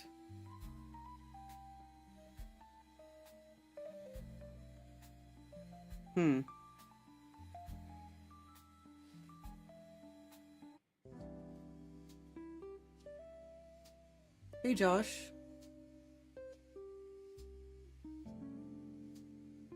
Consume your local honey if you had bad hay fever allergies. Yep. Citric acid in is everything. Allegedly it's vitamin C, but not so much. Well, there's two different types of vitamin C. Citric acid is like... real vitamin C is not citric acid. I always take propolis if I'm sick.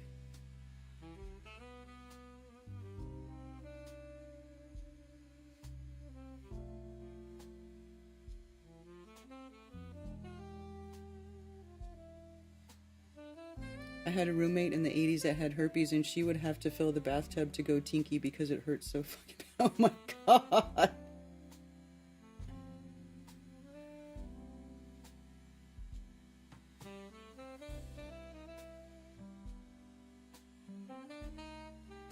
Yeah, that's pretty cool. There's a lot of... That's interesting about propolis. I didn't know that it fought cancer. Oh, here we go. Here's 10.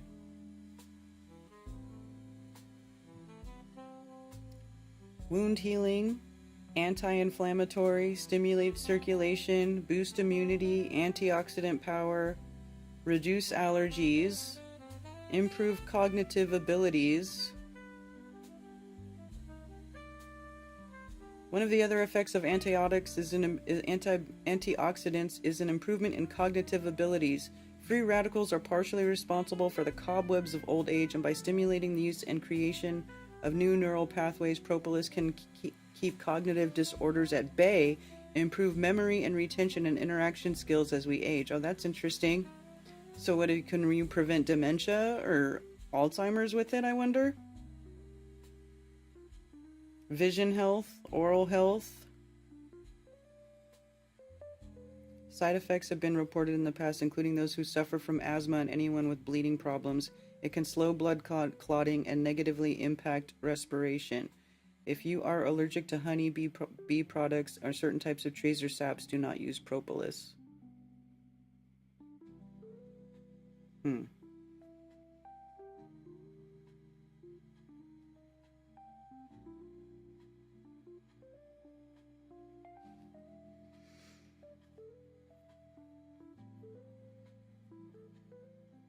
Everything has to be pasteurized, yeah. Well, there are,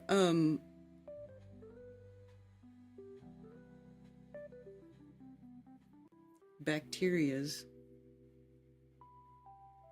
Ginkgo biloba and ginseng help that too. Spirulina is good for us.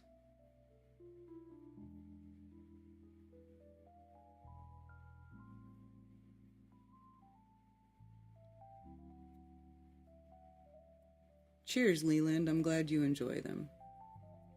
Yeah. So, anyway, that's what's going on. Oh, it's 1 o'clock. I think I'm going to wrap it up. Go exercise the doggos some more. And hang out with my mom. And wait for my, and wait for the Jake the Asshole hit piece video to come out. I'm sure that's being rendered right now.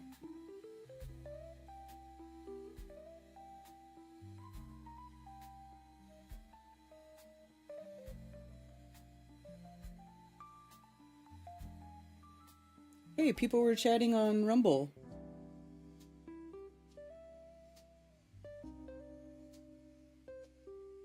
Castor beans, not seeds. Well, the bean is the seed for green beans. You plant little bean seeds. So a bean is a seed, I'm pretty sure. Brush my teeth with baking soda. Avocado and olive, not great to cook with as oxidized with heat.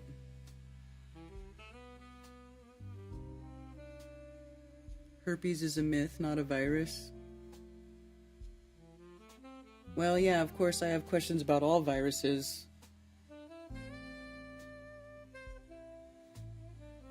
Attack on the ovaries.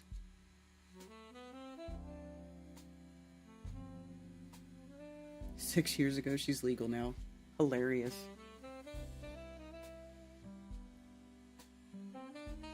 All right, you guys, have a wonderful day. Enjoy yourselves, enjoy the week, enjoy the nice weather, enjoy your family. I don't know what else to say except for all that good stuff. Yeah. See y'all Thursday for Glowbusters Tech, possibly. All right, later. You can send physical mail to P.O. Box 10, Earl, North Carolina 28038. You can also follow me on Ko-Fi.com, and if you enjoy my shows and want to send me a tip, anything and everything is greatly appreciated, and thank you.